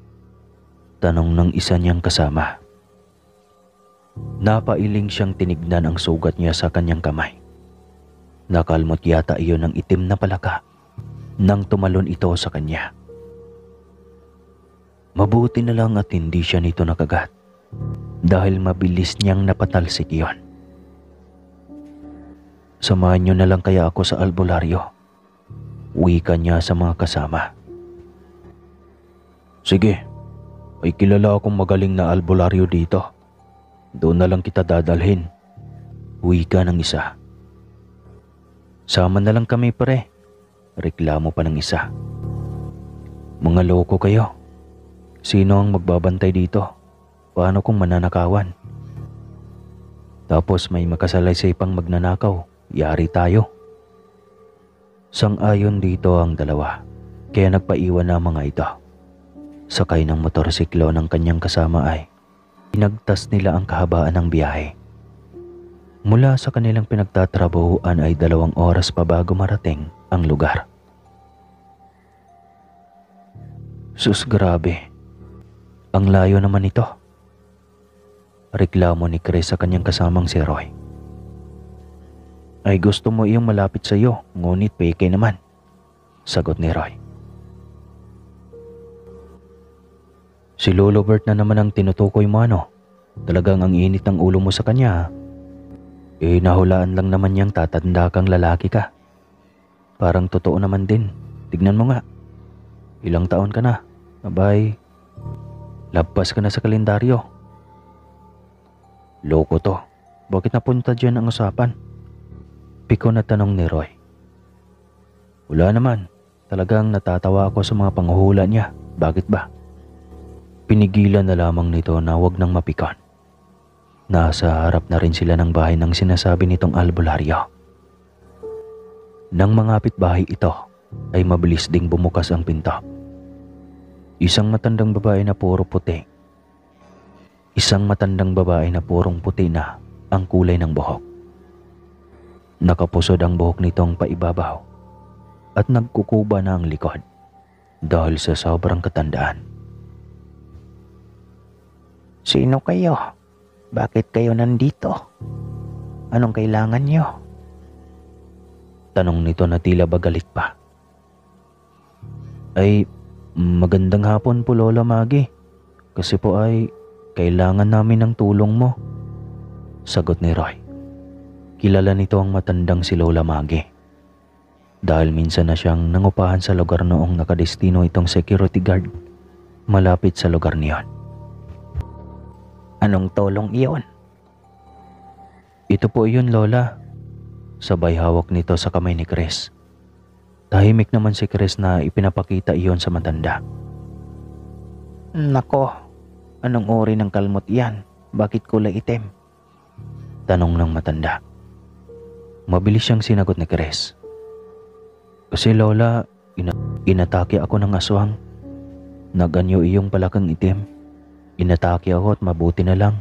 At ito lang ang nagawa ng aswang sa akin. Bigla ko kasing naalala ang turo sa akin ng Lola. Orasyon iyon laban sa mga masasamang nilalang. Kwento ni Chris. Tinitigan siya ng matanda. Tapos ay tinitigan din siya mula ulo hanggang paa. Walang imikitang tumatalikod. Sabay sabing, Kayong dalawa, pumasok kayo. Titignan ko ang sugat na iyan. wika nito habang paika-ikang pumasok. Lumapit ito sa altar at may dinampot itong bagay. Pagkabalik nito sa munting sala ay pareho na silang nakaupo doon. Kaya dumiretso na itong lumapit sa kanila. Kay Chris mismo ito lumapit. Patingin ako ng sugat. Wika nito. Ngunit diretso na nitong binuhusan ng hawak na langis na nasa maliit na bote ang sugat ni Chris. Napahiyaw sa sakit ang binata. Animoy nabuhusan ng asido ang kanyang sugat. Bumubula pa ito at namumula kaya halos mapikon si Chris sa ginawa ng matanda. Sige, tiisin mo. Hindi yan makakasama sa iyo. Tignan nyo. Kumukulo ang langis. Nilalabanan niya ang iniwan ng aswang. Kung hindi yan magamot, posible kang maging aswang. Saad ng matanda. Makalipas ang ilang sandali ay biglang tumigil ang pagkulo. Nawawala na rin ang hapdi ng sugat kaya tumahan na rin si Chris. Ligtas ka na. Hindi ka na magiging aswang pa. Saad ng matanda. Hindi ka agad nakapagsalita si Chris. Nang humupa na talaga ang hapdi ay tila ramdam na hanggang sa kanyang kaibuturan ay tsaka lang siya tumingin sa matanda. Ano yun Lola? Ang hapdi. Napapaso yung sugat ko. Bakit ang init? Anong mainit ba? Iyan oh. Sabay buhos nito sa kabilang kamay na walang sugat. Wala namang hapdi, di ba? Hindi rin mainit. Saad pa ng matanda. Kumunot ang noo ni Chris. Ramdam niya ang sobrang init ng langis. Kaninang binubuhos ito sa kanyang sugat. Alam mo kasi kaya ramdam mo ang hapdi ay dahil unti-unting pumapasok sa loob ng iyong katawan ang kamandag na aswang na umatake sa iyo. Oras na lumukob na iyon sa buong katauhan mo, magiging aswang ka na rin at hindi mo iyon kayang kontrolin. Pahayag ng matanda. Nako po, salamat naman lola. Mabuti na lang at dito kami kaagad napunta. Kawawa naman itong kaibigan ko kung magiging aswang lang. Kay gwapo pa naman. Wika ng kasama ni Chris. Abay oo, gwapo itong kaibigan mo. At malapit lang dito sa aking bahay ang makakatuluyan nito. Wika pa ng matanda. Oh, manghuhula ka rin lola? Tanong ni Roy. Hindi kasi alam nito na bukod sa pagiging manggagamot ay nanguhula rin ito. Kung saan na napunta ang kanilang usapan hanggang kumabi na ng husto. Alam na ni Roy na delikado ang ekskinita na kanilang dadaanan. Hindi na sa aswang kundi sa mga adik na tambay dito. Kaya nagpaalam na sila sa matanda na umalis na. Sobrang nagpasalamat si Chris sa matanda. Pere lang sa hula nitong makapag-asawa siya ng tagarawan. Paglabas nila ng bahay ng matanda ay may nasundan silang dalaga. Hindi lubos akalain ni Chris na ito ang babaeng sinasabi ng matanda. Nagulat si Chris nang lumingon ito at nagtama ang kanilang paningin. Iyon na yata ang tinatawag na pag-ibig sa unang titig. At sa edad 32, doon lang niya iyon naramdaman. Wala siyang sinayang na oras. Nilapitan niya ito at tinanong kung ano ang pangalan nito. Nauso na ng mga panahong iyon ang tawagan at text gamit ng cellphone na De Antina, modelong 5110. Pero napakamahal daw ng load noon. Kaya panis pa rin sila sa makabagong henerasyon. Alright. Oh yeah. Iyon ang naging umpisa hanggang sa magdesisyon si Chris ng pamamanhikan. Nang mga panahong iyon ay nakaalis na rin si Chris sa dating pinagtatrabahuan. Security guard pa rin naman siya ngunit sa ibang departamento na siya naka-assign. Masaya silang naninirahan bilang mag-asawa matapos maikasal. Hindi inakala ni Chris na maging totoo ang sinabi ni Lula Maggie na makapag-asawa siya ng malapit lang sa bahay nito. Dahil yata doon ay naging malapit ang loob ni Chris sa matanda. Palagi din niya itong dinadalhan ng pasalubong. Sa nangyaring iyon sa buhay ni Chris, kung saan ay naranasan niyang makipag-away sa aswang laban ang salitang Latin, ay mas lalo pa niyang inaral ang marami pang salita na noon pa ibinigay ng kanyang lola. Patid kasi niya ang bisa nito noong minsang mapalaban siya sa nilalang ng dilim. Alam niya na nagbigay ng proteksyon sa kanya ay ang salitang Latin ng Diyos Ama, Diyos Anak at Espiritu. Yung markang itim na kagagawa ng palakang aswang ay naiwan pa rin sa kamay ni Chris. Ngunit naghihilom na rin iyon at nakakasiguro naman siya na hindi na iyon aapekto pa sa kanya. Namatay na ang punlang dala niyon at tanging peklat na lang ang naiwan. Sa ngayon ay masayang namuhay si Chris kasama ang asawa at mga anak. Minsan talaga, ang mga mahiwagang karanasan sa ating buhay ay siyang nagbibigay sa atin ng malakas na pananampalataya at tiwala sa isang may likha sa atin na siyang makapangyarihan sa lahat. Napagtanto niya na may isang Diyos talaga ang ating daigdig at ito ang ating tagapagligtas sa ating lahat. At dito ko na po tatapusin ang kwentong ito. Maraming salamat po sa lahat ng nakikinig. Ingat palagi mga kaswang. Oh yeah.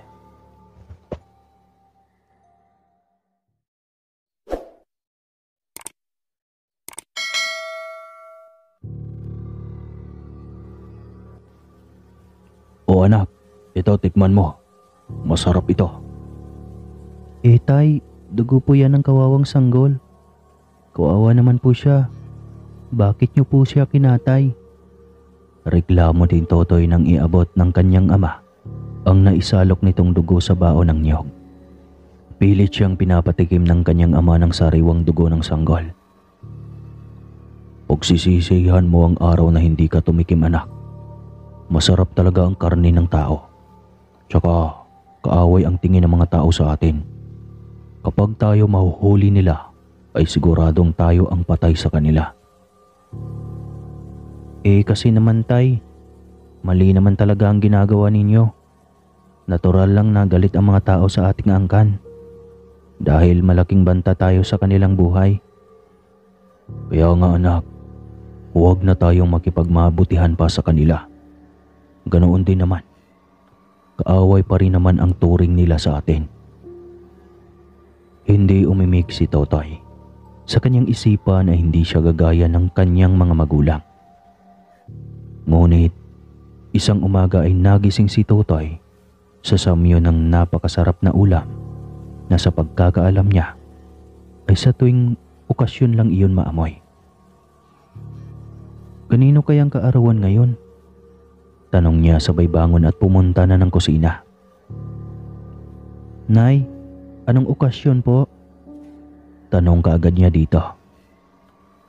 Gising ka na pala anak. Halika, masarap itong ulam na niluto ko ngayon. Si tatay mo ang nagpaluto nito para daw sa iyo.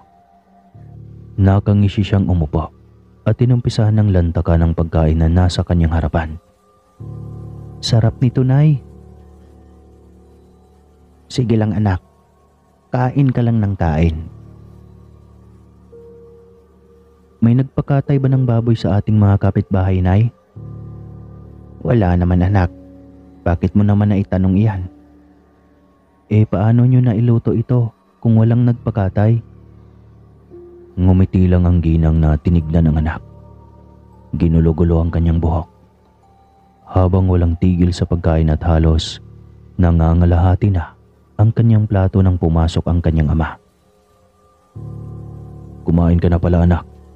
Oh, paano? Masarap ba? Oo tay. Malapit ko nang maubos ang inihain ni nanay sa akin. Yun naman pala. O di ba nga, sabi ko sa'yo, masarap ang karni ng tao.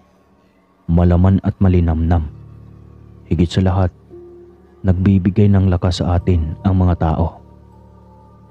Napatigil si Totoy sa pagkain. Nais man niyang iluwa lahat ang kanyang kinain ay wala na. Tapos na niyang na-enjoy ang pagkain at ninamnam ang sarap ng lasa ng karne ng tao.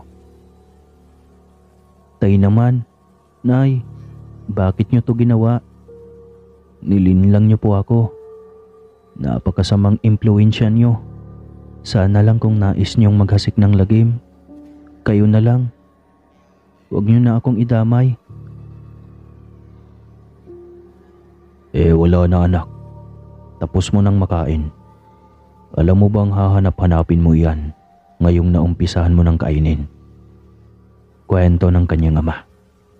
Napakasamang impluwensya niyo po tay. Pati ikaw nay. Akala ko ba mga magulang kayo? Bakit niyo ako tinuruan ng maging masama? Halos maiyak na siya ngunit pilit na pinipigilan ang sarili. Huwag ka na kasing magpakabanal, Totoy. Walang banal na aswang. Lahat tayo ay nakatakdang maghasik ng lagim. Hindi rin nila masisisi ang mga katulad natin kung bakit pati sila ay naging pagkain na sa ating paningin. Mapanghamak ang ilan sa kanila. Hindi lang tayo ang abusado, ngunit maging ang mga tao rin. Noong unang panahon, hindi naghahasik ng lagim ang ating angkan. Nakokontento lang sila sa mga ligaw na hayop at kung ano-ano pang nakapaligid sa kanila na alaga. Ngunit napakalupit ng tao. Nakita nila ang isa sa ating angkan. Ayun, hinuli at sinilaban. Anong laban ng isa sa isang buong baryo?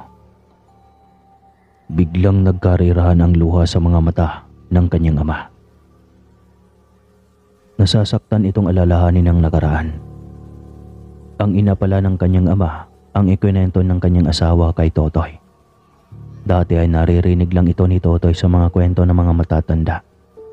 Dati iyon, noong hindi pa niya alam na sila pala ay aswang din. Masakit din iyon para kay Totoy. Lola kasi niya iyon. Ngunit iyon ay parte na lang ng kanilang nakaraan. Isa sa mga konsekwensya ng pagiging lahing aswang. Ngunit hindi naman sana solusyon ang paghihigante. Ngunit hindi rin niya mahuhusgahan ang kanyang ama. Katulad niya ay isa rin itong anak. At masakit na isipin na mawala ng mapag-arugang ina. Lalo na at brutal ang paraan ng pagpatay nito. Simula noong araw na iyon ay tila nga iba na ang hanap ng kanyang hininga. Laging may nais siyang maaamoy na ulam na hindi niya maintindihan. Hanggang sa hindi na niya matiis pa. Nay, iluto mo naman ako ng ulam na katulad noong isang linggo na luto mo. Pagkaramdam ko kasi ay lalagnatin ako at iyon ang magpapalakas sa akin. Hiling niya sa kanyang ina. Sa murang edad ni Totoy ay natuto siyang kumain ng karne ng tao. Hanap-hanap na niya ito. Hanggang sa lumaki siyang nasasanay na sa paggamit ng mahikang itim at nagkaroon na rin ng mutya. Iyon ang ginagamit niya. Kaya bigla na lang siyang nagiging invisible sa mga mata ng normal na tao. Maging ang pag-iibang anyo na minsan ay bigla na lang siyang nagiging aso. Turo rin iyon ng kanyang ama. Hanggang sa mamihasan na siya sa pagiging aswang. Sanay na siyang mamiktima. At ang dating hanap-hanap na nilutong karne ng tao ay nagiging hilaw. Kasalanan ba niya kung naging masamang aswang siya? Gayong turo iyon ng mga magulang niya. Masamang impluensya ba sa kanya ang kanyang mga magulang? Gayon ito na talaga ang sumpa na nananalaytay sa kanilang dugot angkan. Anak, gumaya ka at may lakad tayo. Utos ng ama ni Totoy. 21 na siya noon at kakatapos lang ang birthday. Saan tayo pupunta, tay? Sa bahay ni Aling Usma. Sino yun? Siya ang pinakamatandang aswang ng ating angkan. Hindi siya lumalabas ng bahay kapag araw. Takot siya sa liwanag dahil ang dugo niya ay puro. Walang halo ng dugo ng tao kagaya natin. Ang lolo mo kasi noon ay hindi aswang. Kaya ako, may dugong tao at ikaw naman ay meron din na nananalaytay na rin sa'yo. Anong koneksyon sa pagpunta natin doon, tay? Kasi anak, ay gusto kong matutunan mo ang maraming uri ng mahikang itim na alam ni Ulang Isma. Para na rin sa protection mo, anak. Patungo na kami sa katandaan ng nanay mo at balang araw ay wala nang poprotekta sa iyo, kundi ang sarili mo lang din. Maaaring naging masamang impluensya kami sa buhay mo, subalit gusto ko lang naman ay yakapin mo ang ating tunay na katauhan. Ganito na tayo. Nananalaytay na sa ating dugo ito. Walang paraan para matakasan natin ang ating katauhan. Isinilang tayong aswang. Mamamatay tayong aswang, anak. Masakit iyon sa pandinig ni Totoy. Wala siyang ibang hiling kundi simpleng buhay. Subalit paano maging simple kung doble kara ang kanyang katauhan? Sa gabi ay halimaw, sa araw ay tila maamong tupa. Hindi makabasag pinggan. Matagal na niyang tanggap na iyon na talaga ang kanyang buhay. Kaya pumayag siyang sumama sa bahay ni Ulang Isma. Marami itong naiturong paraan kung paano linlangin ang tao. Gaya ng pagnanakaw ng katawan ng isang na aswang at palitan ng katawan ng saging. Maraming masasamang impluensya subalit kailangan niyang matutunan dahil balang araw, ang mga ito ay lilisan at sila na ang bagong sibol, ang magpapatuloy pa sa mga naumpisahan ng paghasik ng lagim ng mga katulad nilang aswang. Hanggang sa hindi inaasahang pagkakataon ay tumibok ang puso ni Totoy sa isang dayong teacher sa kanilang lugar. Noong una ay pinilit niyang baliwalain iyon, kahit pa alam niyang marami siyang kaagaw, dahil maraming umiidolo sa dalaga. Tila tinutokso pa yata siya ng tadhana. Sa dami kasi ng pwedeng mangupahan sa katapat ay, ang tao pa talaga na kanyang iniiwasan. Anak, ba't pa na yung silip mo sa katapat ng bahay? Tanong ng kanyang ama na nakasilip na rin. Wala naman, tay. Anong wala? Patingin nga. Abay, may nakatira na pala dyan. Si tatay talaga. Bahay kaya iyan, kaya malamang may titira talaga dyan. Sa bagay, anak. Pero bakit parang interesado ka sa nakatira dyan? Dalaga siguro ano? Tay naman, hayaan mo na nga. Masyuso talaga tong si tatay eh.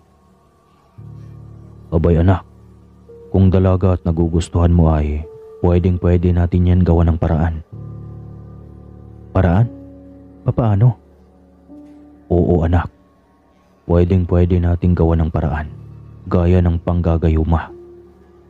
Abay kung gusto mo ang babae at atabili kang ligawan ay gayumahin natin. Itong si tatay talaga, masamang impluensya. Ay anak, ayaw lang kitang pahirapan. Kung may mabilis na paraan naman, bakit ka pa magtitiis? Napaisip siya sa sinabi ng ama.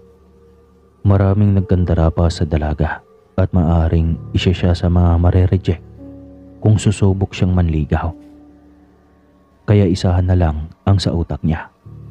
Iyon ay bigyan ito ng tsokolate at doon ay ilalagay niya ang gayoma na sinasabi ng kanyang tatay. Ano na anak? Gusto mo ba talaga ang babaeng iyon? Opo tay. Maaari mo kaya akong tulungan? Sus, simpleng bagay lang iyon anak. Napangiti siya at natatanaw na niya ang tagumpay. Unang pag-ibig na sumibol sa kanyang puso at aminado siyang wala man lang siyang ideya kung paano ligawan ng isang dalaga. Bahala na. Basta bibili lang siya ng tsokolate at bulaklak. Iyon ang magiging tanda na nililigawan niya ang isang dalaga. Kinabukasan ay pumunta siya sa bayan para bumili ng kalidad at mamahaling tsokolate. Masaya siyang umuwi bit-bit ang isang kahon at kahit may kamahalan na hindi siya nasasayangan sa pera. Dahil bawing-bawi iyon kapag mapapasagot at magiging nobyanan niya ang babae. Tay, anong ilalagay mo sa tsokolate para magayuma ko ang dalaga dyan sa tapat? Sabik na tanong niya sa kanyang tatay pagdating ng bahay. Tsokolate? Bakit may ganyan pa? Siyempre tay, para maramdaman din nila na talagang pinapahalagan sila. Sus, Ginoo. Yung sa amin naman noon ay konting harana lang ay ayos na. Tsaka hindi pwedeng dyan sa tsokolate ang gayuma. Bakit naman tay? Hindi nasayang pa yung pera ko. Hindi ka kasi nagtatanong anak eh. Pabango yung gayuma natin, kaya sa katawan mo ilagay. Hindi sa tsokolate. Pero ayos na rin. Bigyan mo siya ng tsokolate, ay ba may malaking appreciation iyon dahil galing sa iyo na manliligaw niya. Dagdag puntos ba? Pambihirang aswang to, may kasama pang English. Mas lalo siyang nanabik na manligaw sa dalaga. Kasi nakakasiguro siyang hindi siya mababasted at hindi niya ito makakalimutan. Nagulat pa ang dalaga ng pagbukas nito ng pinto ay siya agad ang bumungad. Napapikit ito nang maamoy ang kanyang pabango. Kaya alam niyang unti-unti nang tumatalab ang gayuma sa kabuuan ng dalaga. Nang imulat nito ang mga mata ay nakangiti na ito sabay sabi na, Ang bango mo naman, Ginoo. Pasok ka. alok nito. Abot langit ang ngiti ng binata pagkapasok sa loob. Iniabot niya rito ang isang kahon ng tsokolate. Nako, salamat. Nahihiyang sambit niya rito. Ako nga pala si Totoy. Bagong lipat ka kasi rito kaya gusto sana kitang makilala. Oo. Ako din pala si Welma. Kakaumpisa ko lang kasi magturo sa eskwelahan ng elementarya. At malamang ay bibilhin ko na itong bahay. Ang layo pa kasi kung doon pa ako uuwi sa probinsya namin. Dito ako kinuhang regular na teacher ng elementarya.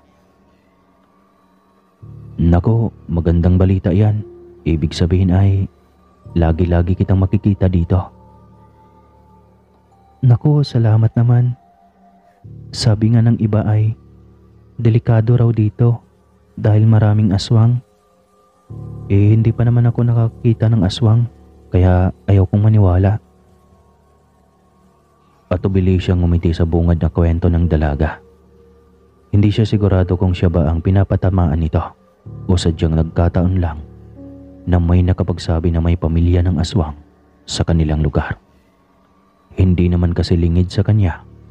Nabantog na ang kanilang angkan sa baryong iyon na mababangis na silang aswang. Ngunit wala siyang pakialam. Wala namang may nakapagpatunay na totoong aswang sila maliban sa kanilang sarili dahil sila lang ang nakakaalam ng kanilang katauhan. Ang iba ay puro haka-haka lang. Siguro kung sa lugar ng papa niya dati ay doon, huling-huli sila. Pero dito sa lugar ng kanyang ina ay hanggang haka-haka lang. Ilang sandali pa ay may biglang dumapo sa bakuran ng bahay. Bigla itong humuni ng sobrang bangis na tiktik. Sumunod pa ang huni ng uwak, kaya lalong nahintakutan ng dalaga. Hala, totoo nga sila. Sambit nito sabay subsob ng yakap kay Totoy. Nailing na lamang ang binata. Alam kasi niyang ang mga magulang niya itong naka-isyosyo sa kanyang diskarte. Wilma, oo, totoo talaga ang mga aswang. Pero huwag kang matakot. Nandito naman ako. Hindi kita pababayaan. At kung gusto mo, dito na lang ako matulog sa bahay mo. Wika niya rito. Hinintay niyang sumagot ito ng oo. Ngunit nagsisigaw ito sa takot. Dahil nakita nito ang isang nilalang na nakakatakot at nakasilip sa bintana. Naghuhumiyaw sa takot ang dalaga. Sinong hindi magwawala sa sobrang takot kung ang nakikita niya ay napakapangit at kulubot na muka na may nagbabagang mga mata. Idagdag pa ang buhok ng sobrang gulo at mga ngipin na tila ba nangingitim na, ngunit nakausli ang mga matatalim na pangil. Mas lalong nagsusumiksik sa takot ang dalaga sa dibdib ng binata. Huwag ka matakot, Wilma. Ang mga iyan ay sa gabi lang nagpapakita. Tsaka takot ding pumasok ng bahay ang mga iyan. Talagang mahilig lang manakot ang mga iyan. Pag-aalo niya rito. Talaga? Nariyan pa ba? Tanong ng nanginginig na dalaga sa kanya. Wala na. Ganyan talaga ang mga iyon. Kaya huwag kang matakot nang hindi ka nila laging bisitahin. Ganyan ang mga yan Namimihasa kapag alam nilang matatakutin ka. Ngunit kapag alam nilang matapang ay hindi naman sila bumabalik sa bahay na iyon. Tumangaw lang ito at lumayo ng konti sa kanya. Pasensya na. Ayos lang. Buti na lang pala at nadalaw ako dito. Oo nga. 3 linggo pa lang ako dito ngunit pagkaramdam ko ay gusto ko nang mag-resign. Bakit naman? Nakakatakot ang lugar.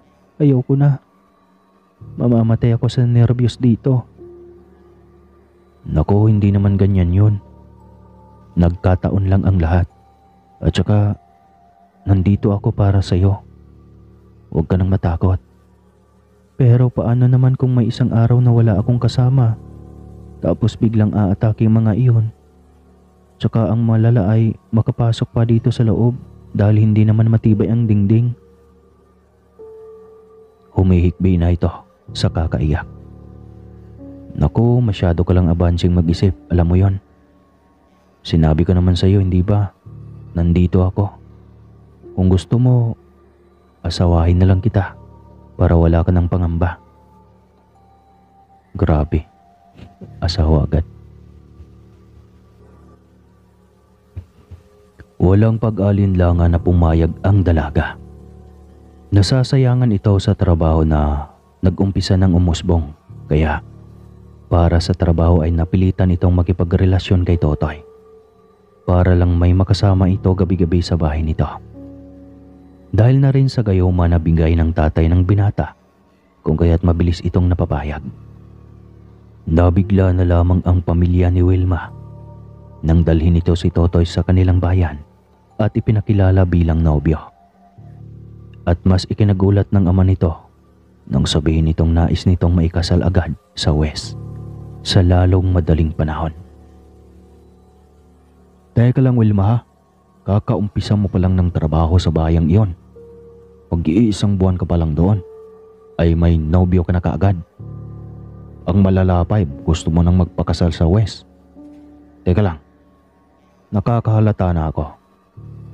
Tinakot ka ba ng lalaking ito?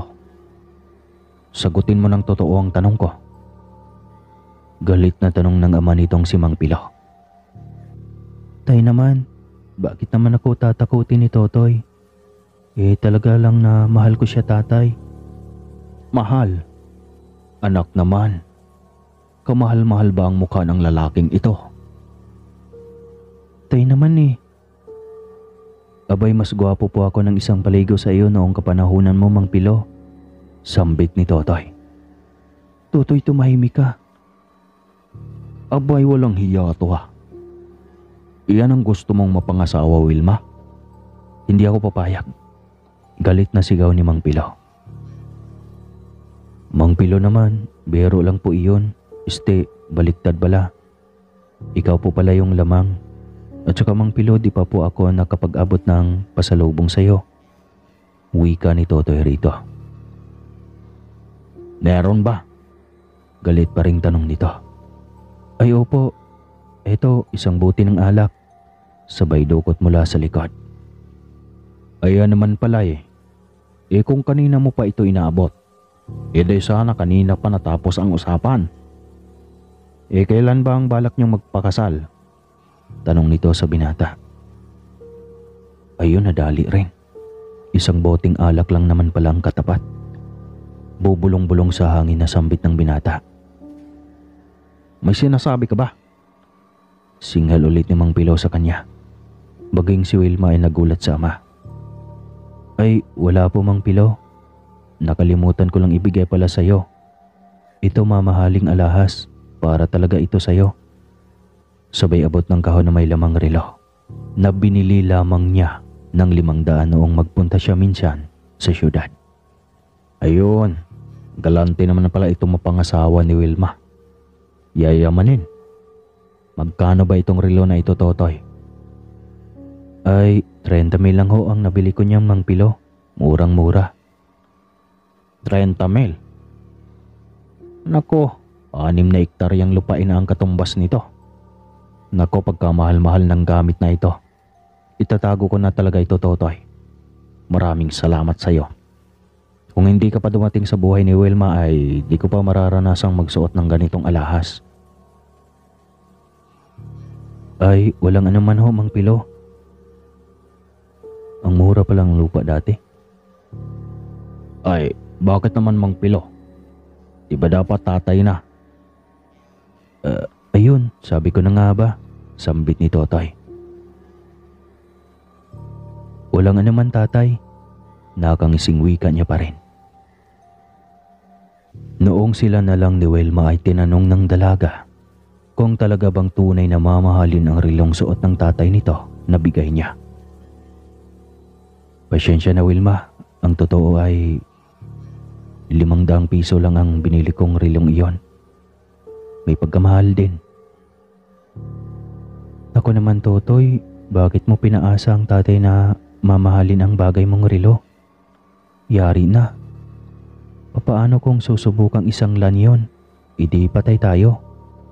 Pati ako madadamay pa.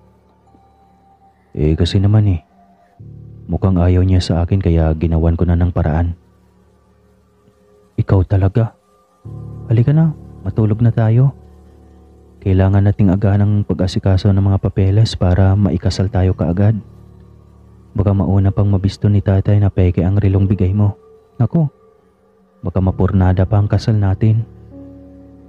Huwag naman sana, Wilma. Nag-aalalang wika niya. Ngunit tila umayon din sa kanilang tadhana. Mabilis na naasikaso ang mga papeles, kung kaya't naikasal sila kaagad. Sabi ko na sa'yo, epektibo ang ginawa nating panggagayuma kay Wilma. Kita mo na, wala nang ligawan pa. Diretso kasalan na agad. Tay naman, tumahimik kayo at baka marinig tayo ni Wilma o ng iba niyang pamilya.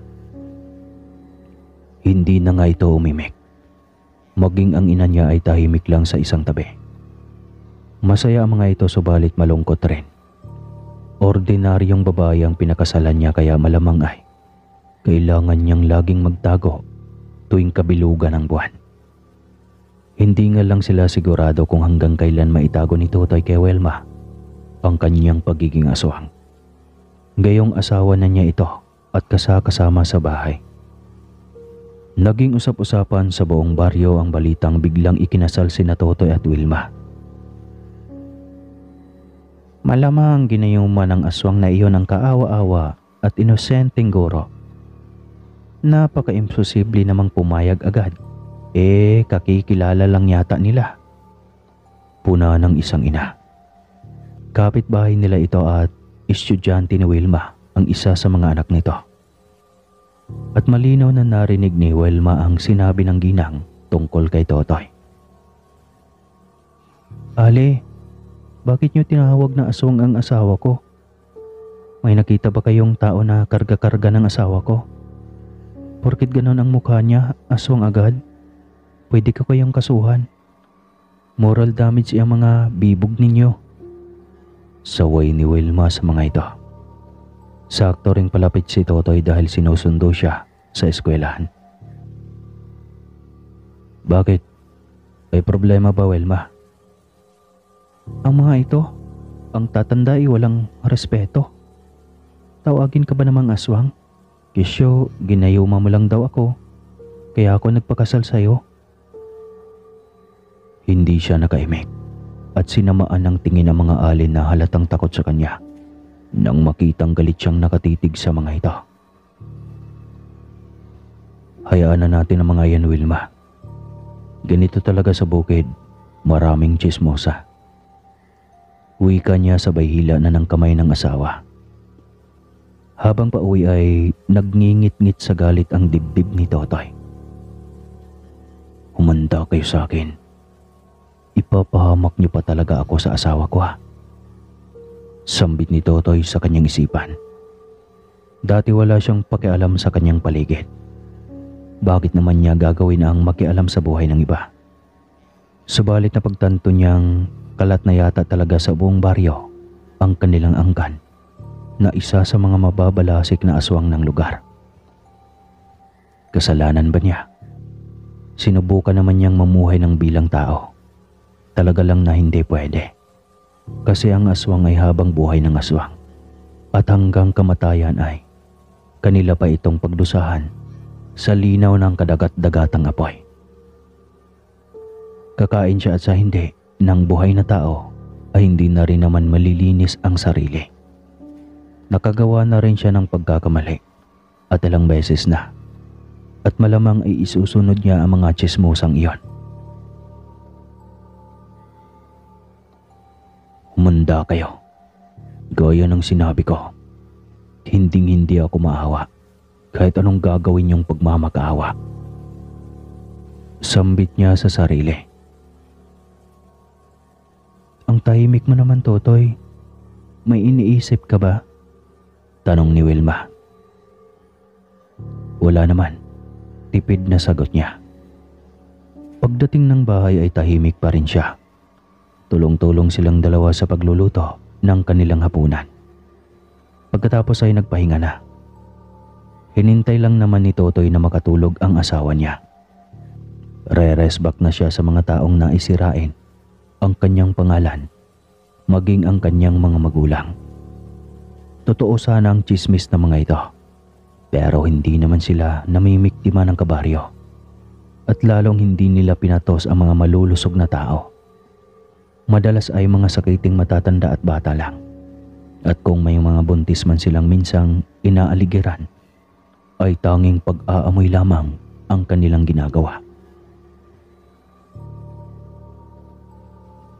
Nang makasiguro na tulog na ang asawa ay tsaka lang siya bumangon at nagpunas ng langis.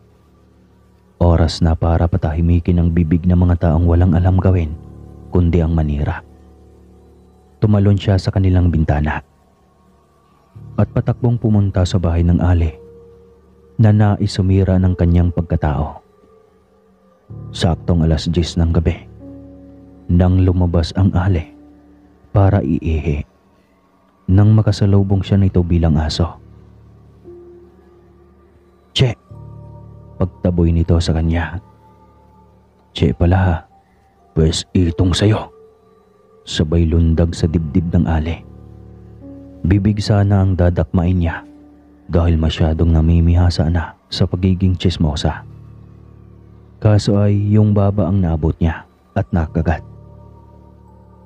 Kaya ito ang halos maputol ng kanyang kagatin. Hinang-hina ito nang bumagsak sa lupa.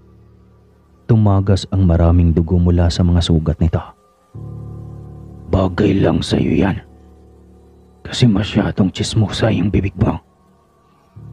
Buti nga, hindi pa kita pinapatay. Pero sigurado kong masahaba pa yung nguso mo." Aniya, sabay patakbong iniwan nito. Palabas na rin kasi ang asawa nitong konsentidor. Ayos na sa kanya iyon. Nakaganti na siya. "Siguro naman, magtatanda na ang mga kasamahan mong iyon. Oras na makita nila ang kalagayan ng mukha mo, Aling Dolor. Ayan, tsismis pa." Aniya, sabay iling. Hindi niya kailangang magtagal sa labas ng bahay at baka magising si Welma at magduda. Kinabukasan ay agad na lumaganap ang balita. Hanggang sa halos laganap na ito sa buong baryo. Ang pag-atake ng dambuhalang aso sa isang ali na talagang ikinamatay nito sa huli. Marami ang nabahala, duda agad ng karamihan ay aswang, kaya marami ang takot na lumabas sa gabi. Naging mabenta ang arinula na tinda ng isang ali. Ayos na rin ang ganito para kay Totoy. Wala nang gagabihin sa daan dahil lang minsan sa pagchichismis. Siguradong takot na mga itong lumabas ng bahay. "Kawawa naman ng babaeng iyon, Totoy. Kailan ko lang iyon nakita sa eskwelahan na ipinagchismis ka pa." Puna ni Wilma. "Ganoon talaga. Basta pakialamera sa kapwa ay may aabutin talagang karma." "Sobra din naman iyon. Grabe, totoo yata na hindi basta aso lang ang umatake doon. Aswang nga yata talaga." "Naku, nakichismis ka na rin. Huwag ka na ngang sumali pa sa isyong iyon. Hayaan mo na kaya at tapos na rin naman ang bagay na iyon." Sa bagay nga naman." Tanging sambit ni Wilma. Araw ng Sabado. Kakatapos lang nilang kumain ng tanghalian nang may dumating na bisita sa kanilang bahay. Binuksan agad ni Wilma ang pinto nang kumatok ito. "Nay, buti naman at napadalaw kayo." Nakangiting wika ni Wilma. "Oo anak, may kailangan ng tatay mo sa asawa mong si Totoy."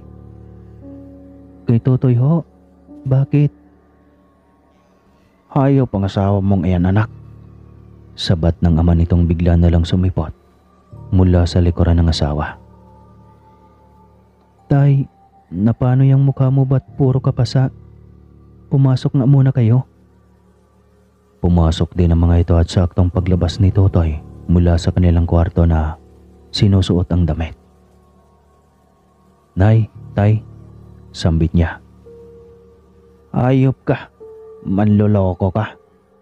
Galit na bulyaw ng ama ni Wilma sa kanya. Ay, bakit ho? Tay, kalma lang. Akala ko ba okay na sa'yo si Tutoy? Sumbat ni Wilma sa ama. Anong okay? Nabugbog ako dahil sa kalokohan ng hayop na ito. Tapos okay? Hindi okay. Manloloko ito. Scammer. Anong sinasabi mo, tay? Hindi ko po kayo maintindihan. Kunot noong tanong ni Totoy. Eto, naalala mo to. Nabugbog ako dahil sa relong ito. Napagkamalan akong scammer dahil sa kalokohan mo. Nagulat si Totoy nang ipinakita nito ang bigay niyang relo. Bakit? Anong ginawa mo, tay? Tanong ni Wilma. Ibarter ko sana sa lupa para sa sakahan. Iyon pala ay peke ang relong ibinarter ko. Napahiya na ako. Nabugbog pa ako. Galit na galit itong nakatitig kay Totoy. Habang tila na estatwa naman si Totoy. At tila hindi makagalaw sa pagkapahiya sa kanyang mga biyanan. Pasensya na po, tay. Pwede ko namang palitan ng pera na lang. Tapos, peke pa rin. Hindi na ho. Sinisiguro ko sa yung totoo na ito. Sandali lang ho at kukunin ko.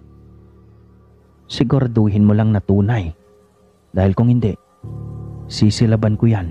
Nakasama ang katawan mong hinayupa ka. Tay naman, sobra mo naman kung murahin si Tutoy. Asawa ko pa rin po siya. Bigyan niyo naman ho ako ng respeto. Manloloko to eh. Paano bang respetuhin? Ako nga na ama mo. Di niya marirespeto. Pasensya na po, tay. Hindi na yun mauulit pang muli.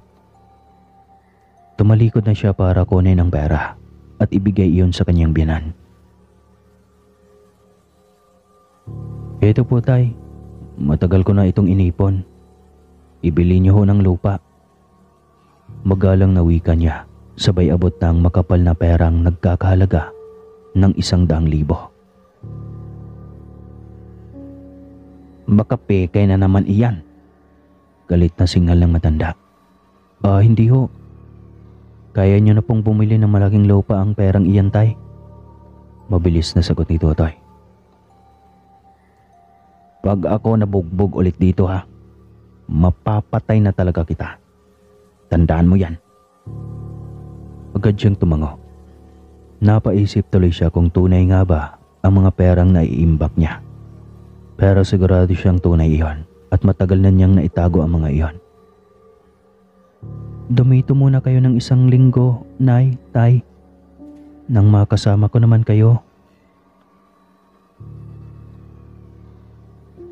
Nako anak, paano ang mga kapatid mo doon? Malalaki na po ang mga iyon, nay, tay. Minsan lang naman kayong nagagawi rito. Reklamo ni Wilma.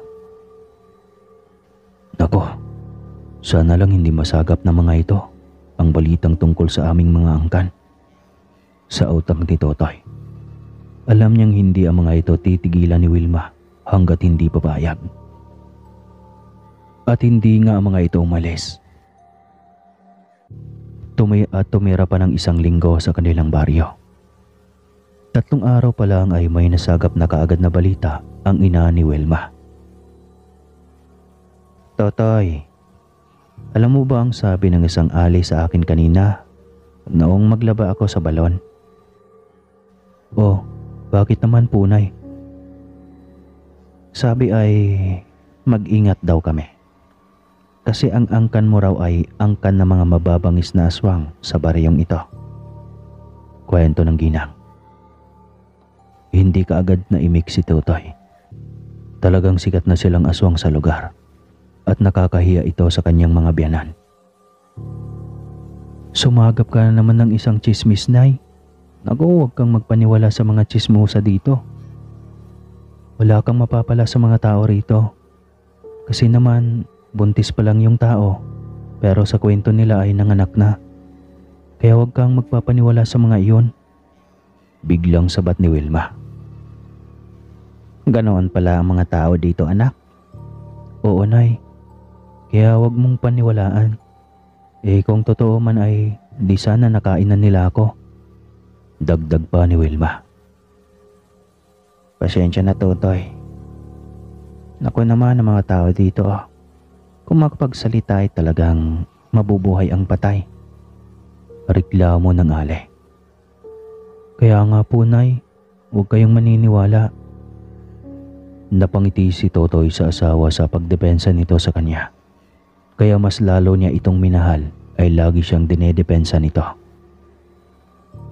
Kahit pa napailalim ito ng kanyang gayuma ay tila ramdam naman niyang totoo ang pagmamahal at pag-aaruga nito sa kanya. Isa lang naman ang hiling niya palagi, ang huwag mabisto na ginayuma lang niya ang asawa. Sakali mang malaman ito, hiling niya ay sana ay may anak na sila na siyang magbubuklod sa kanila. At sana ay matututunan siya nitong ibigin na hindi lang dahilan ang gayuma. At hanggang dito na lang po ang kwentong ito. Ewan ko ba at parang hindi kompleto, pero hanggang dito na lang talaga. Kasi hindi siya masyadong detalyado sa huli kung ano na nangyari. At yun na nga. Magkape ka muna.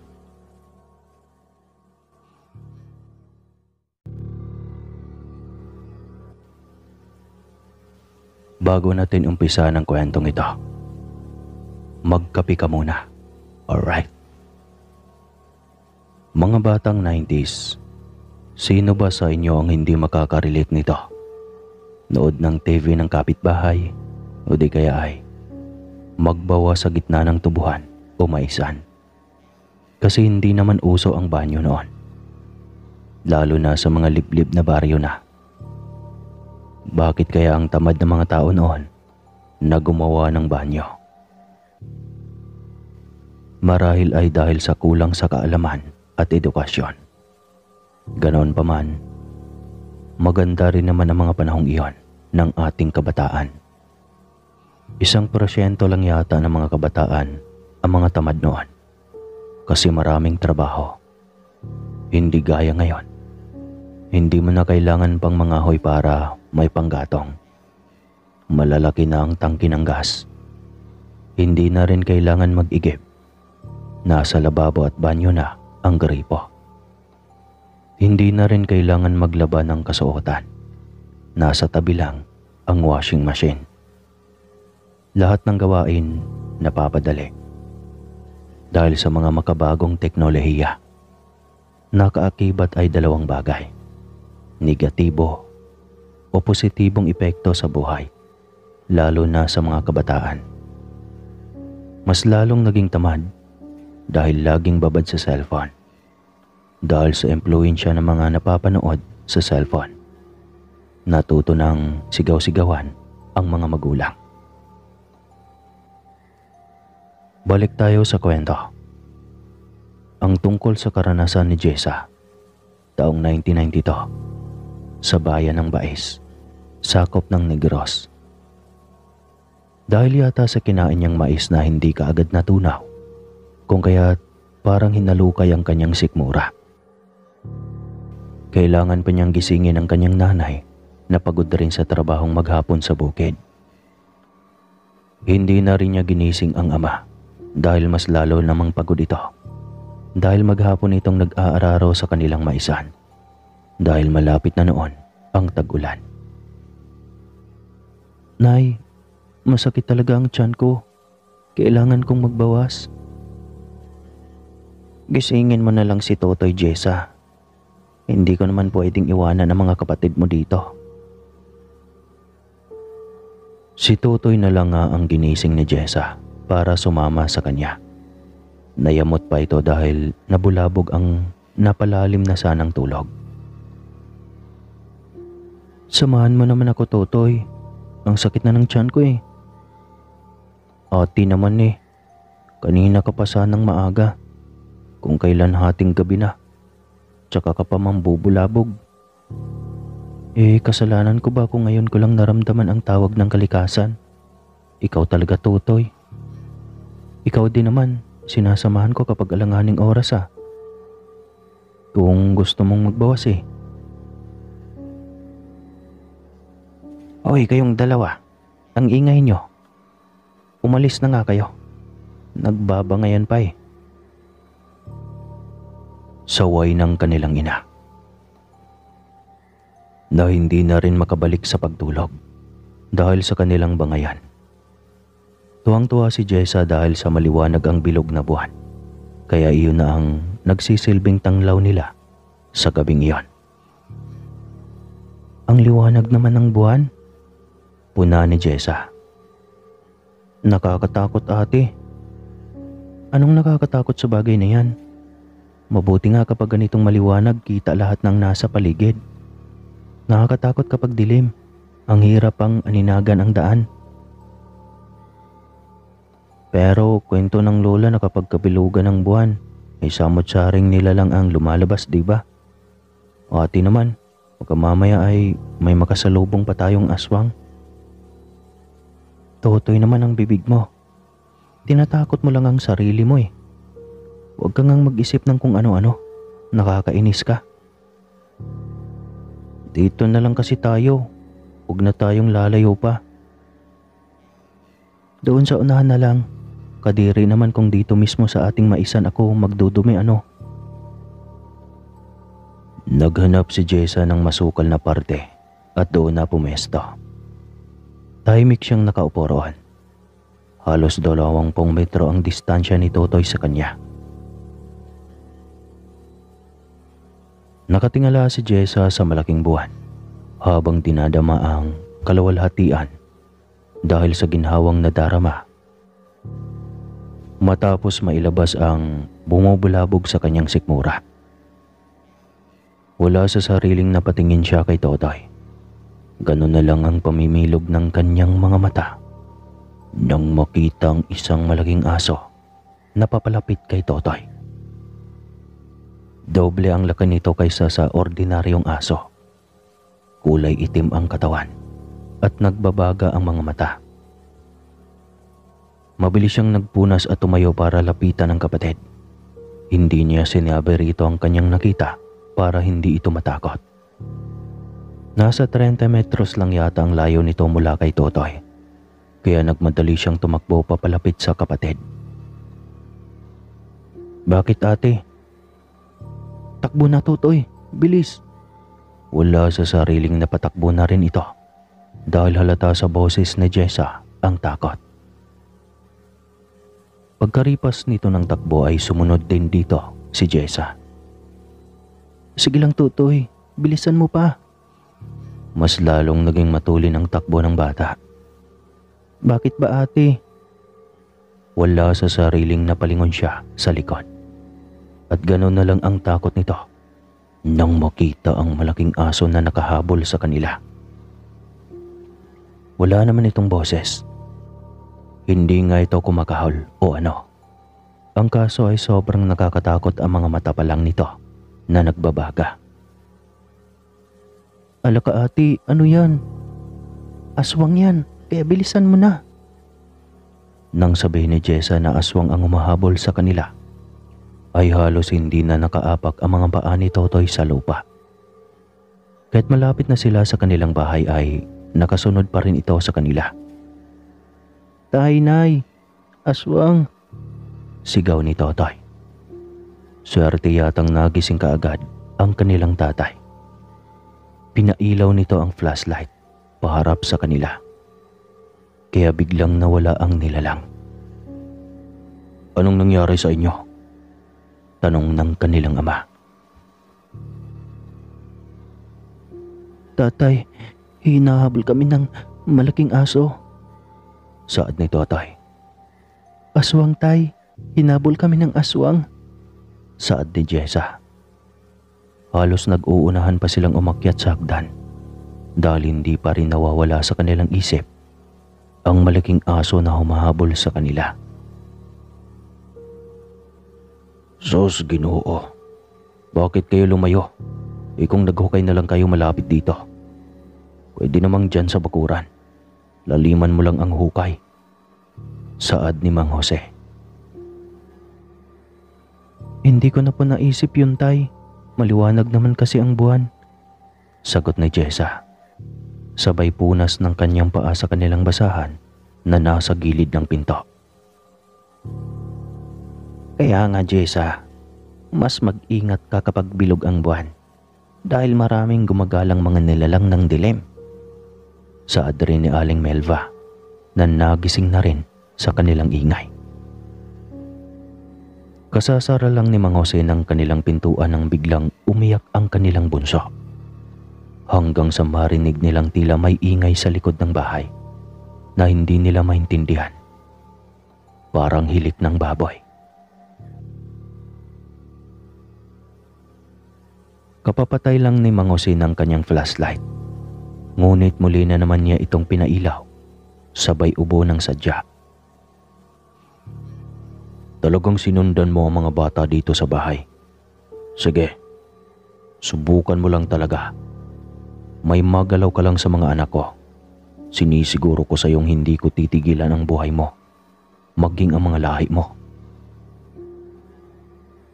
Matapang na wika ni Mang Jose. Isugay.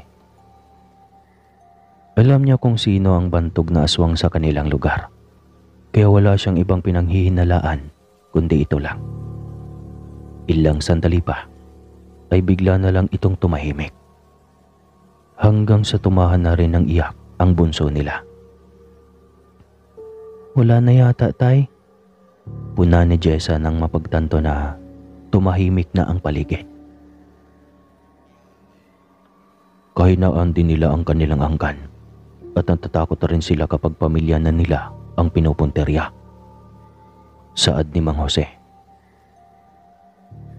Pero totoo bang kilala mo kung sino ang aswang, Tay? Oo. Pero mga bata pa kayo, kaya hindi nyo muna pwedeng alamin. Saad ulit ni Mang Jose. Hindi na rin nagpumilit pa si Jessa. Tahimik na lahat hanggang sa muli na silang nakatulog. Nagising si Jessa. Nagkakape na ang mga magulang. Kaharap ng mga ito ang kanyang dalawang tiyuhin. Rinig niyang napag-usapan ng mga itong mga aswang. Lumapit siya sa mga ito at bumati. Magandang umaga po, mga tiyuhin kong gwapo. Nakangiting bati niya sa mga ito. Abay, nahabol na ng aswang, ngunit bolero pa rin. Tawanan ng mga ito sa sinabi ng isa niyang tiyuhin. At dahil makwela at may pagkakomedyanting bata siya, ay nakitawan na rin siya sa mga ito. Pero seryoso, ang anak ni Aling Susan na kuyog talaga ng aswang. Ayon ang daming kalmot daw at maging ang mga mata ay talagang namamaga. Gusto daw bulabugin ng aswang. Maswerte lang na may napadaan na tao at tinulungan siya. Kaya hindi natuloy ang balak ng aswang. Biglang kinabahan si Jessa. Baka kasi iyon lang din ang aswang na humabol sa kanila. Kaya kayo, huwag na kayong lumabas kapag gabi. Bukod sa bantog at mabangis na aswang na nandito sa ating lugar ngayon, may bagong yanggaw din daw dito. At ito yata ngayon ang madalas na nananalagay. Napatango lang si Jessa. Ngunit sa isip niya ay baka nagkataon lang. At saka sayang ang ilang araw na hindi niya masusubaybayan ang teleserye ng paborito niyang artista. Nagkataon lang yata iyon, tiyo. Tsaka ang ganda na ng palabas. Babarili na yung bida. Ayan, adik sa panonood ng TV itong anak niyo, Kuya Jose. Puna ng isa niyang tiyuhin. Kung matigas ang ulo, hayaan na natin. Hindi yata nadala sa nangyari sa kanila kagabi. Mukhang kailangan ding makuyog ng aswang bago tuluyang maniwala na delikado ang ganitong nilalang. Isa pa itong si tatay eh. Yun na nga lang ang nagpapasaya sa akin. Wala naman tayong pera na pambili ng sarili nating TV. Wala nga tayo kahit kuryente eh. Halos lahat ng ating kapitbahay may kuryente na. Habang tayo ay lampara pa rin na di kerosene. Malungkot na wika ni Jessa. Natural lang yan, nene. Mahirap lang ang ating pamilya. Makontento na lang tayo sa kung ano lang ang nasa atin. Saway ng tiyo niya. Kaya nga tiyo, hayaan nyo na lang akong maaliw sa panonood ng TV sa kapitbahay. Iyon lang naman ang kaligayahan ko eh. Ede bahala ka. Tanging sagot ng kanyang tiyo. Ang kanyang ama ay natahimik na lang, maging ang kanyang ina. Gusto rin naman ang mga ito na magkaroon din siya ng ganoong bagay. Ang kaso ay lagi namang kapo sa pera. Ang dami pa nilang magkapatid, kaya paano ang mga ito magkapag-ipon? Dahil kinulang sa pag-intindi ay hindi nakinig ang dalaga sa payo ng tiyo. Kapag gabi na ay nagmamadali na silang pareho ni Totoy na makapaghapunan na para makapunta na ng kapitbahay. Ang lakas ng loob ng dalawa dahil halos gabi-gabi naman silang nakikinood sa kapitbahay. Wala namang aswang. Isa pa ay maaga pa lang naman. 10:00 ay nakakauwi na sila. O diba tay, sabi ko sa'yo walang aswang. Maaga pa ito at marami pang gising kaya hindi pa aatake ang mga iyon. Kayo naman masyadong nag-alala. May pasundo-sundo pa kayo eh. Litanya ni Jessa. Ang daldal mo talaga, Jessa. Manang-mana ka sa ina mo. Abay, paano kung matsyempohan kayo ng aswang? Singhal ni Mang Jose. Hindi nga yan tay. Maaga pa lang ito para gumala sila. Kita mo naman noong hinabol kami ng malaking aso. Di ba? Hating gabi na yon. Ewan ko sa'yo, Jessa. Ang tigas ng ulo mo. Sa susunod, hindi ko na kayo susunduin. Bahala kayo sa buhay nyo. Huwag kayong sisigaw para hihingi ng tulong dahil may humahabol na aswang. Bahala kayo sa buhay nyo. Seryosong wika ni Mang Jose. Si tatay naman, sunduin mo naman kami paminsan-minsan tay, lalo na kapag madilim. Reklamo ni Totoy. Ay hindi na. Total matapang naman kayo eh. Si tatay naman talaga. Biro lang yun tay. Biglang bawi ni Jessa. Alam niyo mga anak, gusto ko rin naman na may kuryente tayo at TV. Kasi gusto ko rin kayong pasiyahin. Kaya lang ay kulang talaga tayo lagi sa budget. Kung ibebenta natin itong kalabaw para sa TV na ayan, paano ang bukirin natin? Sa susunod na mga taon, mag-aaral na kayo ng kolehiyo. Kaya, papaano ko kayo susustentuhan? Kaya sana maintindihan ninyo. Kaya nga mag-aral kayo ng mabuti para kapag nagkapamilya na kayo, ay hindi kayo mahihirapan tulad namin. Mahabang pangaral ng ama. Naiintindihan naman namin iyon tay. At nag-aaral naman po kami ng mabuti. Sagot ni Jessa. Sa kabila ng lahat, patuloy lang sila sa pagkikinood ng telebisyon. May mga pagkakataon na sinusundo sila ng kanilang tatay. Mayroon din namang hindi. Kapag sobrang pagod nito sa trabaho ay maaga talaga itong nakakatulog. At madalas, naaabutan nila itong tulog na. Maingat na lamang silang pumapwesto sa kanilang mga hinihigaan. Nawala na sa kanilang isipan ang tungkol sa aswang. Nandyan pa rin naman ang mga sinasabi ng mga taong bagong yanggaw. Minsan nga ay nakakasalubong pa nila ito sa araw. Subalit wala naman. Normal na tao lang ito. Mukha nga lang malayo lagi ang tingin at hindi namamansin sa mga nakakasalamuhan nito. At sa di inasahan, habang tinatawid nila ang pilapil noon isang gabi, pauwi sila. Nang maramdaman nilang tila may ungol ng baboy na nakasunod lang sa kanila. Totoy, ikaw ba yan? Tumahimik ka nga.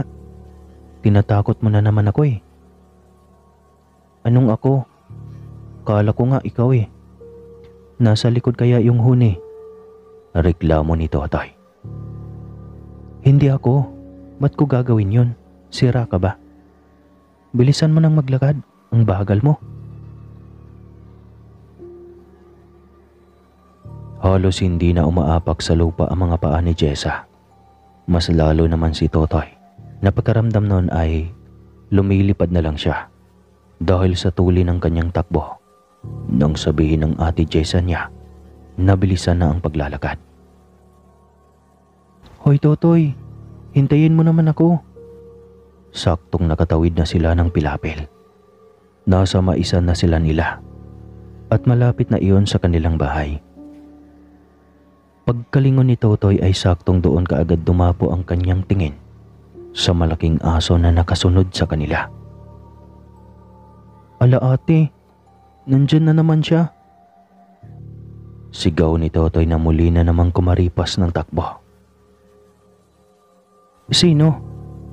Tinatakot mo na naman ako, Totoy. Hinihingal na ako. Bakit ba kasi tayo tumatakbo? Yung aswang, yung malaking aso, hinahabol tayo. Pagkaramdam ni Jessa ay ang gaan-gaan ng kanyang buong katawan. Lumulobo na iyon pakiwari niya habang sigaw ng sigaw para humingi ng saklolo. Mula sa kanilang bahay na nasa 100 metro na lang noon ang layo, ay isang liwanag na naman ng flashlight ang muling umilaw at sa kinaroroonan nila ang direksyon.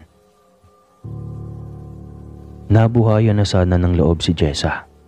Napaka-alerto naman talaga ng kanilang ama. Lagi iyon kapag nasa peligro sila. Sobrang tuli ng takbo ni Jessa at hindi na niya napansin ang malaking bato na nakausli. Naapakan niya iyon at nadulas ang kanyang paa dahilan ng pagkabali ng kanyang buto. Diretso na siyang sumimplang at natumba sa damuhan. Maswerteng hindi sa nakausling bato tumama ang kanyang ulo. Ngunit sa sobrang sakit ng kanyang paa na hindi lang pagkabali ang natamo, kundi malaking sugat rin. Dahil doon ay nawalan siya ng malay. Bago pa man nawala ang kanyang ulirat, ay sigaw ni Totoy ang huli niyang narinig. Ate Jessa! Nagising na lang siyang umaga na at sobrang bigat ng paa. Nang maalala niya ang nangyari noong nakaraang gabi, ay napaluha siya. Gising ka na pala.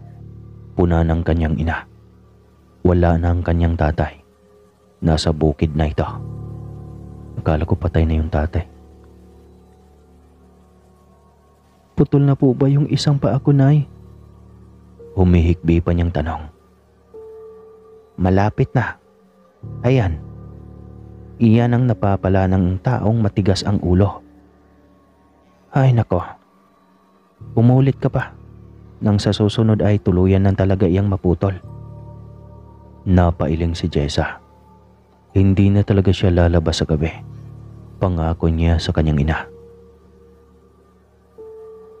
Nangako rin siya sa kanyang sarili na mag-aral ng mabuti.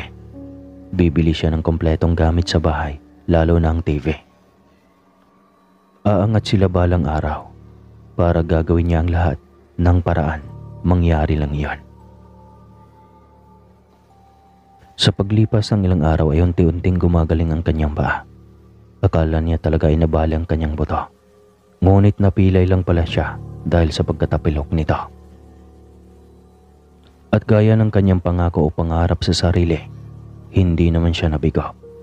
Dahil ang nooy pilapil na daan ay naging kalsada na. Naibili niya ng motorsiklo ang ama. May malaking TV May sariling tracer para sa palay nila at may sariling hand tractor na ginagamit sa kanilang palayan. At si Jessa, isa ng magaling na nurse. At sa lahat ng pangarap ng kanyang ama at ina, maging ng kanyang kapatid ay matutupad. Naging matandang dalaga man siya, matagumpay na matandang dalaga naman. At hanggang dito na lang po ang kwentong ito. Medyo nabitin ako. At gaya ng sinasabi ko sa inyo, magkape kayo palagi, alright?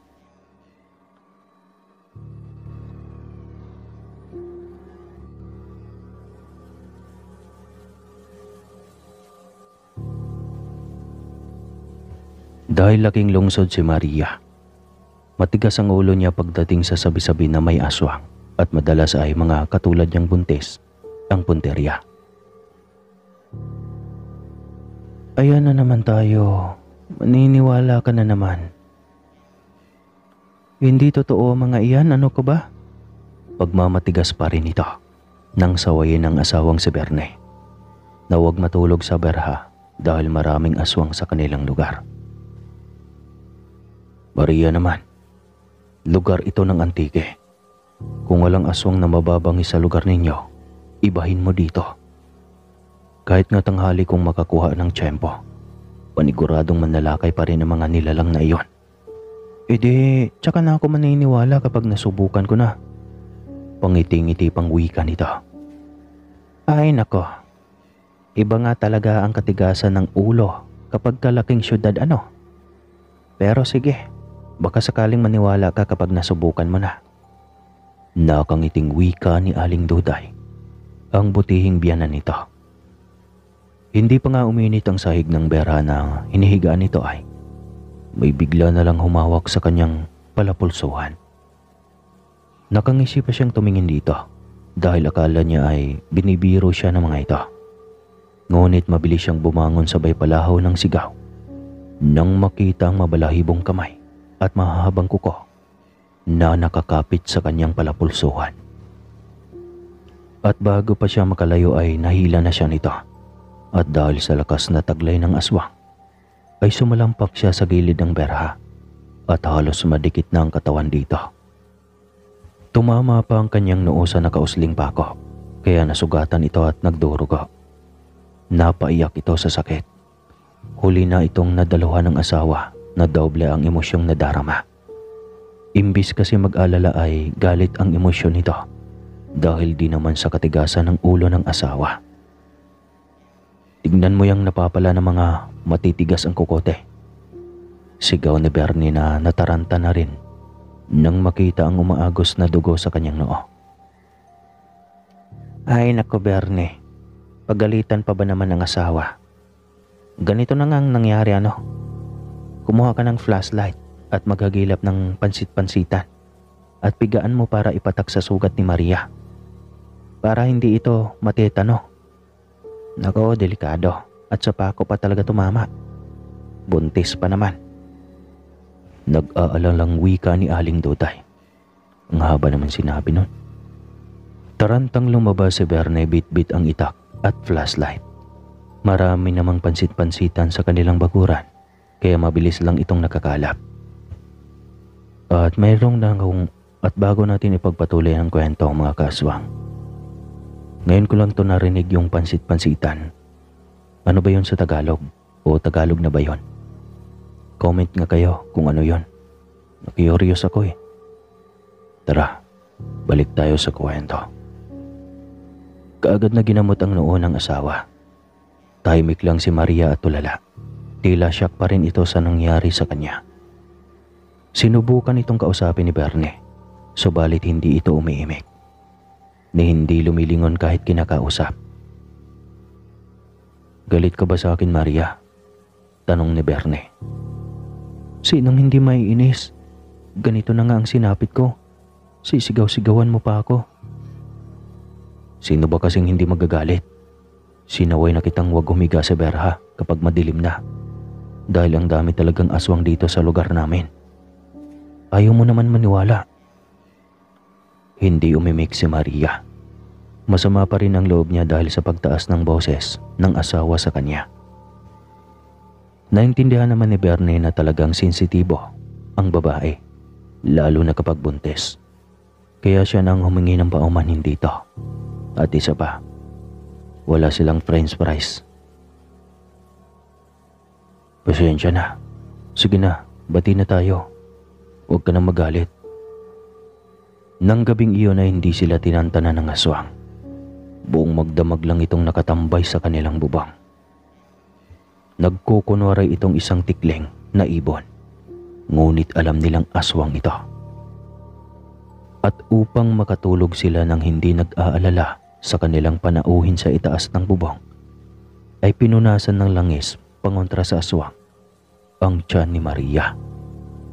Kahit inubaga na ang tikling sa kanilang bubong ay komportable lang silang nakatulog. Inakala ni Maria na iyon lang ang magiging karanasan niya sa aswang. Iyon pala ay marami pa at mas nakakabahala. Ilang buwan na ba iyang tiyan mo, Ineng? Tanong ng isang matandang babae. Isang umaga habang naglilinis ng bakuran si Maria. Napangiti pa siyang sumagot dito. 5 buwan na po, Lola. Ganon ba? Ay nako.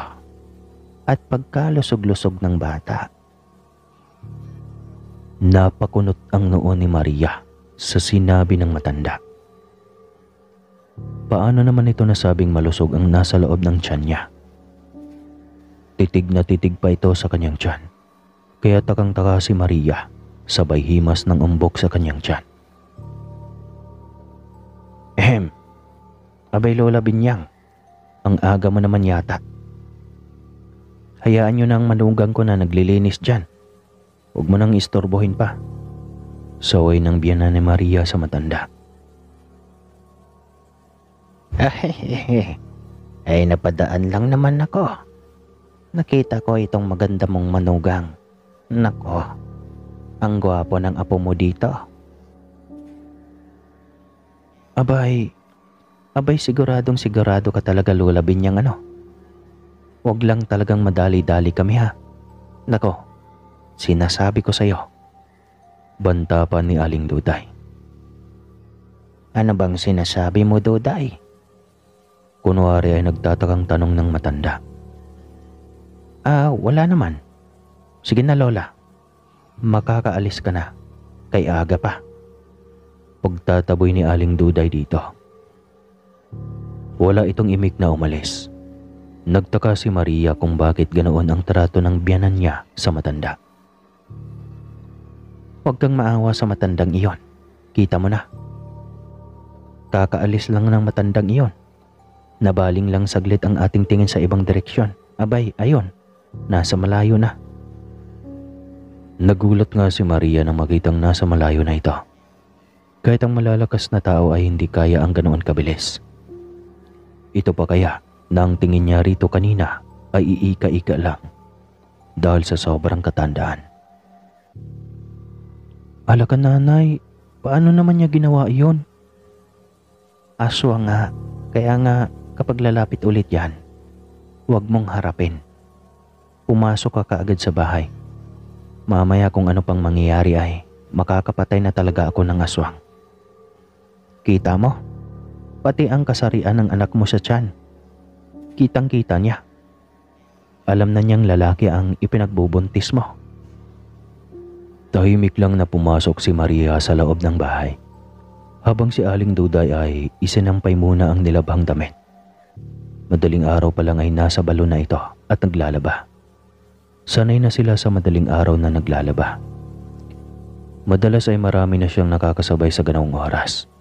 Pagkatapos ay pupunta na sa kani-kanilang sakahan. Maria, ang bilin ko sa iyo ha. Huwag kang lumabas dito kung mag-isa ka lang. Alalahanin mong maraming mapagkunwaring aswang sa lugar na ito. Kapag hindi pamilyar sa iyo, ay huwag mo nang pansinin pa. Bili ng kanyang biyanan. Sinunod naman niya ito. Ngunit dahil alam na ng iilang mga aswang na buntis siya at hindi taga roon, ay talagang sinasadya siya ng mga ito kahit katanghaliang tapat. Nakatulog noon si Maria sa kakahintay ng kanyang asawa. Nasa tapat siya ng bintana upang mabawasan ang alinsangan ng panahon. Lalo na talagang mainit ang katawan kapag buntis. Ramdam niyang tila dinuduyan siya habang nakapikit dahil sa lamig ng hangin na pumapasok mula sa bintana ng bahay. Hindi naman sana siya matutulog. Hihiga lang siya roon sa maiksing papag habang nakasandig sa pinagpatong na unan. Napalalim pa yata ang kanyang pag-idlip at kahit anong hima sa kanyang tiyan ay hindi niya magawang imulat ang kanyang mga mata. Tila kay bigat ng kanyang mga talukap. Kahit gusto niyang makita kung sino ang humihimas ng kanyang tiyan ay hindi niya magawa. Ramdam lang niya ang banayad na haplos nito. Ngunit sa bawat paghaplos ng kamay ay unti-unti ring tumitigas ang kanyang tiyan. Hanggang sa maramdaman niya niyang unti-unti nang sumasakit ang kanyang tiyan. Napahiyaw na siya sa sobrang sakit at muntika na siyang mahulog sa kanyang hinihigaan. Kung hindi pa siya nasalo ng kanyang asawa na noon ay nagmamadaling tumakbo papasok nang marinig ang kanyang sigaw. "Maria, gising!" Tsaka lang niya din naimulat ang kanyang mga mata. Nakaupo na siya sa munting papag sa harap ng bintana at nakaupo paharap kay Bernie na kanyang asawa. Ngunit hindi pa rin maipinta ang mukha nito dahil sa nararamdaman niyang sakit. "Anong ginawa mo sa tiyan ko? Bakit ang sakit?" Nagtaka si Bernie sa tanong ng asawa. "Anong ginawa? Kakarating lang namin ni nanay. Nauna lang ako ng konti dahil narinig kitang sumisigaw at humihingi ng tulong. Kaya tumakbo na ako." Malalamig ang pawis na lumalabas sa katawan ni Maria. Halatang nasasaktan ito at namumutla na dahil sa dinaramdam nitong sakit. "Imposible. May naghimas ng tiyan ko habang tulog ako. Paulit-ulit iyon hanggang sa sumakit ng sumakit." Saad ni Maria. Nataranta si Bernie habang galit na galit. Hindi alam kung sino ang susugurin. "Mga buisit na mga aswang to. Kahit ba naman katanghalian?" Galit na bulyaw ni Bernie. "Anong nangyari?" Bungad ni Aling Duday pagpasok ng pinto. "Nay, sumasakit ang tiyan ni Maria. Hinimas daw habang tulog siya." Kwento ni Bernie. Abay, lintik na lula binyang yan. Talagang ayaw makinig. Kaya pala nakasalubong ko na naman kanina. Dito pala galing ang aswang na yon. "Nakita mo, Nay? Buisit. Papatayin kong matandang iyon oras na may masamang mangyari sa anak ko." Galit na wika ni Bernie. "Magmandali ka, Bernie. Kumuha ka ng asin. Lawayan mo at imarkang cross sa tiyan ni Maria. 7 beses. Dali na." Utos pa ni Aling Duday sa anak. Kaagad din itong sinunod ni Bernie. Tila pinahid lang nga ang nadaramang sakit ni Maria matapos makrusa ng asin. Epekto nga pala ang asin para sa sumpa. Ano, Nay? Tanong ni Bernie. "Oo naman. Kita mo, mahimbing na siyang natutulog. Hayaan mo siyang magpahinga. Bumabawi iyan ng lakas." Hinayaan nga ito ni Bernie, ngunit todo bantay siya dito. Baka makasalisi ulit ang aswang. Nang magising si Maria ay magaan na ang kanyang pakaramdam. Wala na ang malalang pananakit ng kanyang tiyan, kaya nabuhayan na rin ng loob ang kanina pang nag-alala na asawa. "Salamat naman at maayos ka na, Maria. Sobrang nag-alala ako sa iyo." "Akala ko talaga mamamatay na ako kanina. Ang hirap naman dito sa lugar niyo, Bernie. Bumalik na lang tayo sa syudad." Saad ni Maria. "Hindi, mahal ko. Mas mahirap ang buhay sa lungsod. Tiisin mo na lang. Kapag makasanayan mo na ay sigurado naman na magiging maayos ang takbo ng pamumuhay natin dito.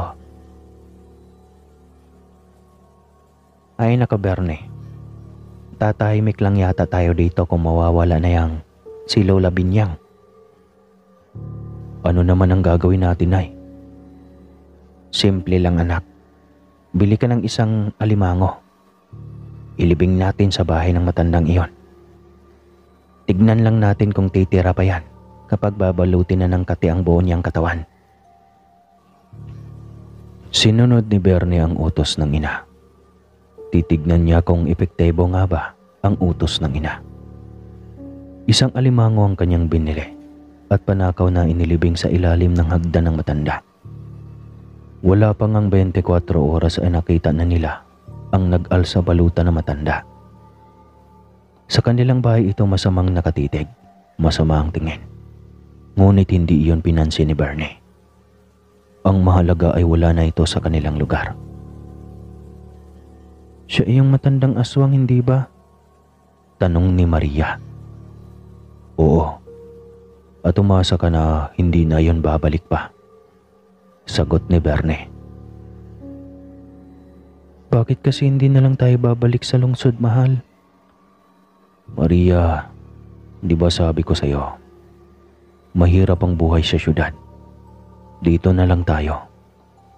Tiis-tiis lang muna sa ngayon. Kapag nagsimula ng magprodukto ang aking sakahan, lahat naman ito ay mapakinabangan mo. Intindihin mo sana ako. Naawa na rin si Maria sa asawa. Ayaw rin naman niya itong i-pressure, kaya hinayaan niya lamang niya itong magdesisyon para sa kanilang buhay. Simula noong nawala si Lola Binyang sa lugar at nabalitaan ng ibang katulad din niya na aswang, ay takot na rin ang mga itong sumalakay. Kaya sa malayong parte na ang mga ito napapadpad. Mukhang epektibo nga ang sinasabi mo, nanay. Wala na nga mga aswang pa ang naligaw sa mga ito. Matagal nang subok ang ganyan, Bernie, kapag maabuso ng katabi na aswang. Nang isinilang ni Maria ang kanilang anak ay naging matagumpay at isang malusog na sanggol na lalaki ang iniluwal nito. Tuwang-tuwa ang mag-asawa. Walang kalintulad ang saya na nadarama ng dalawa.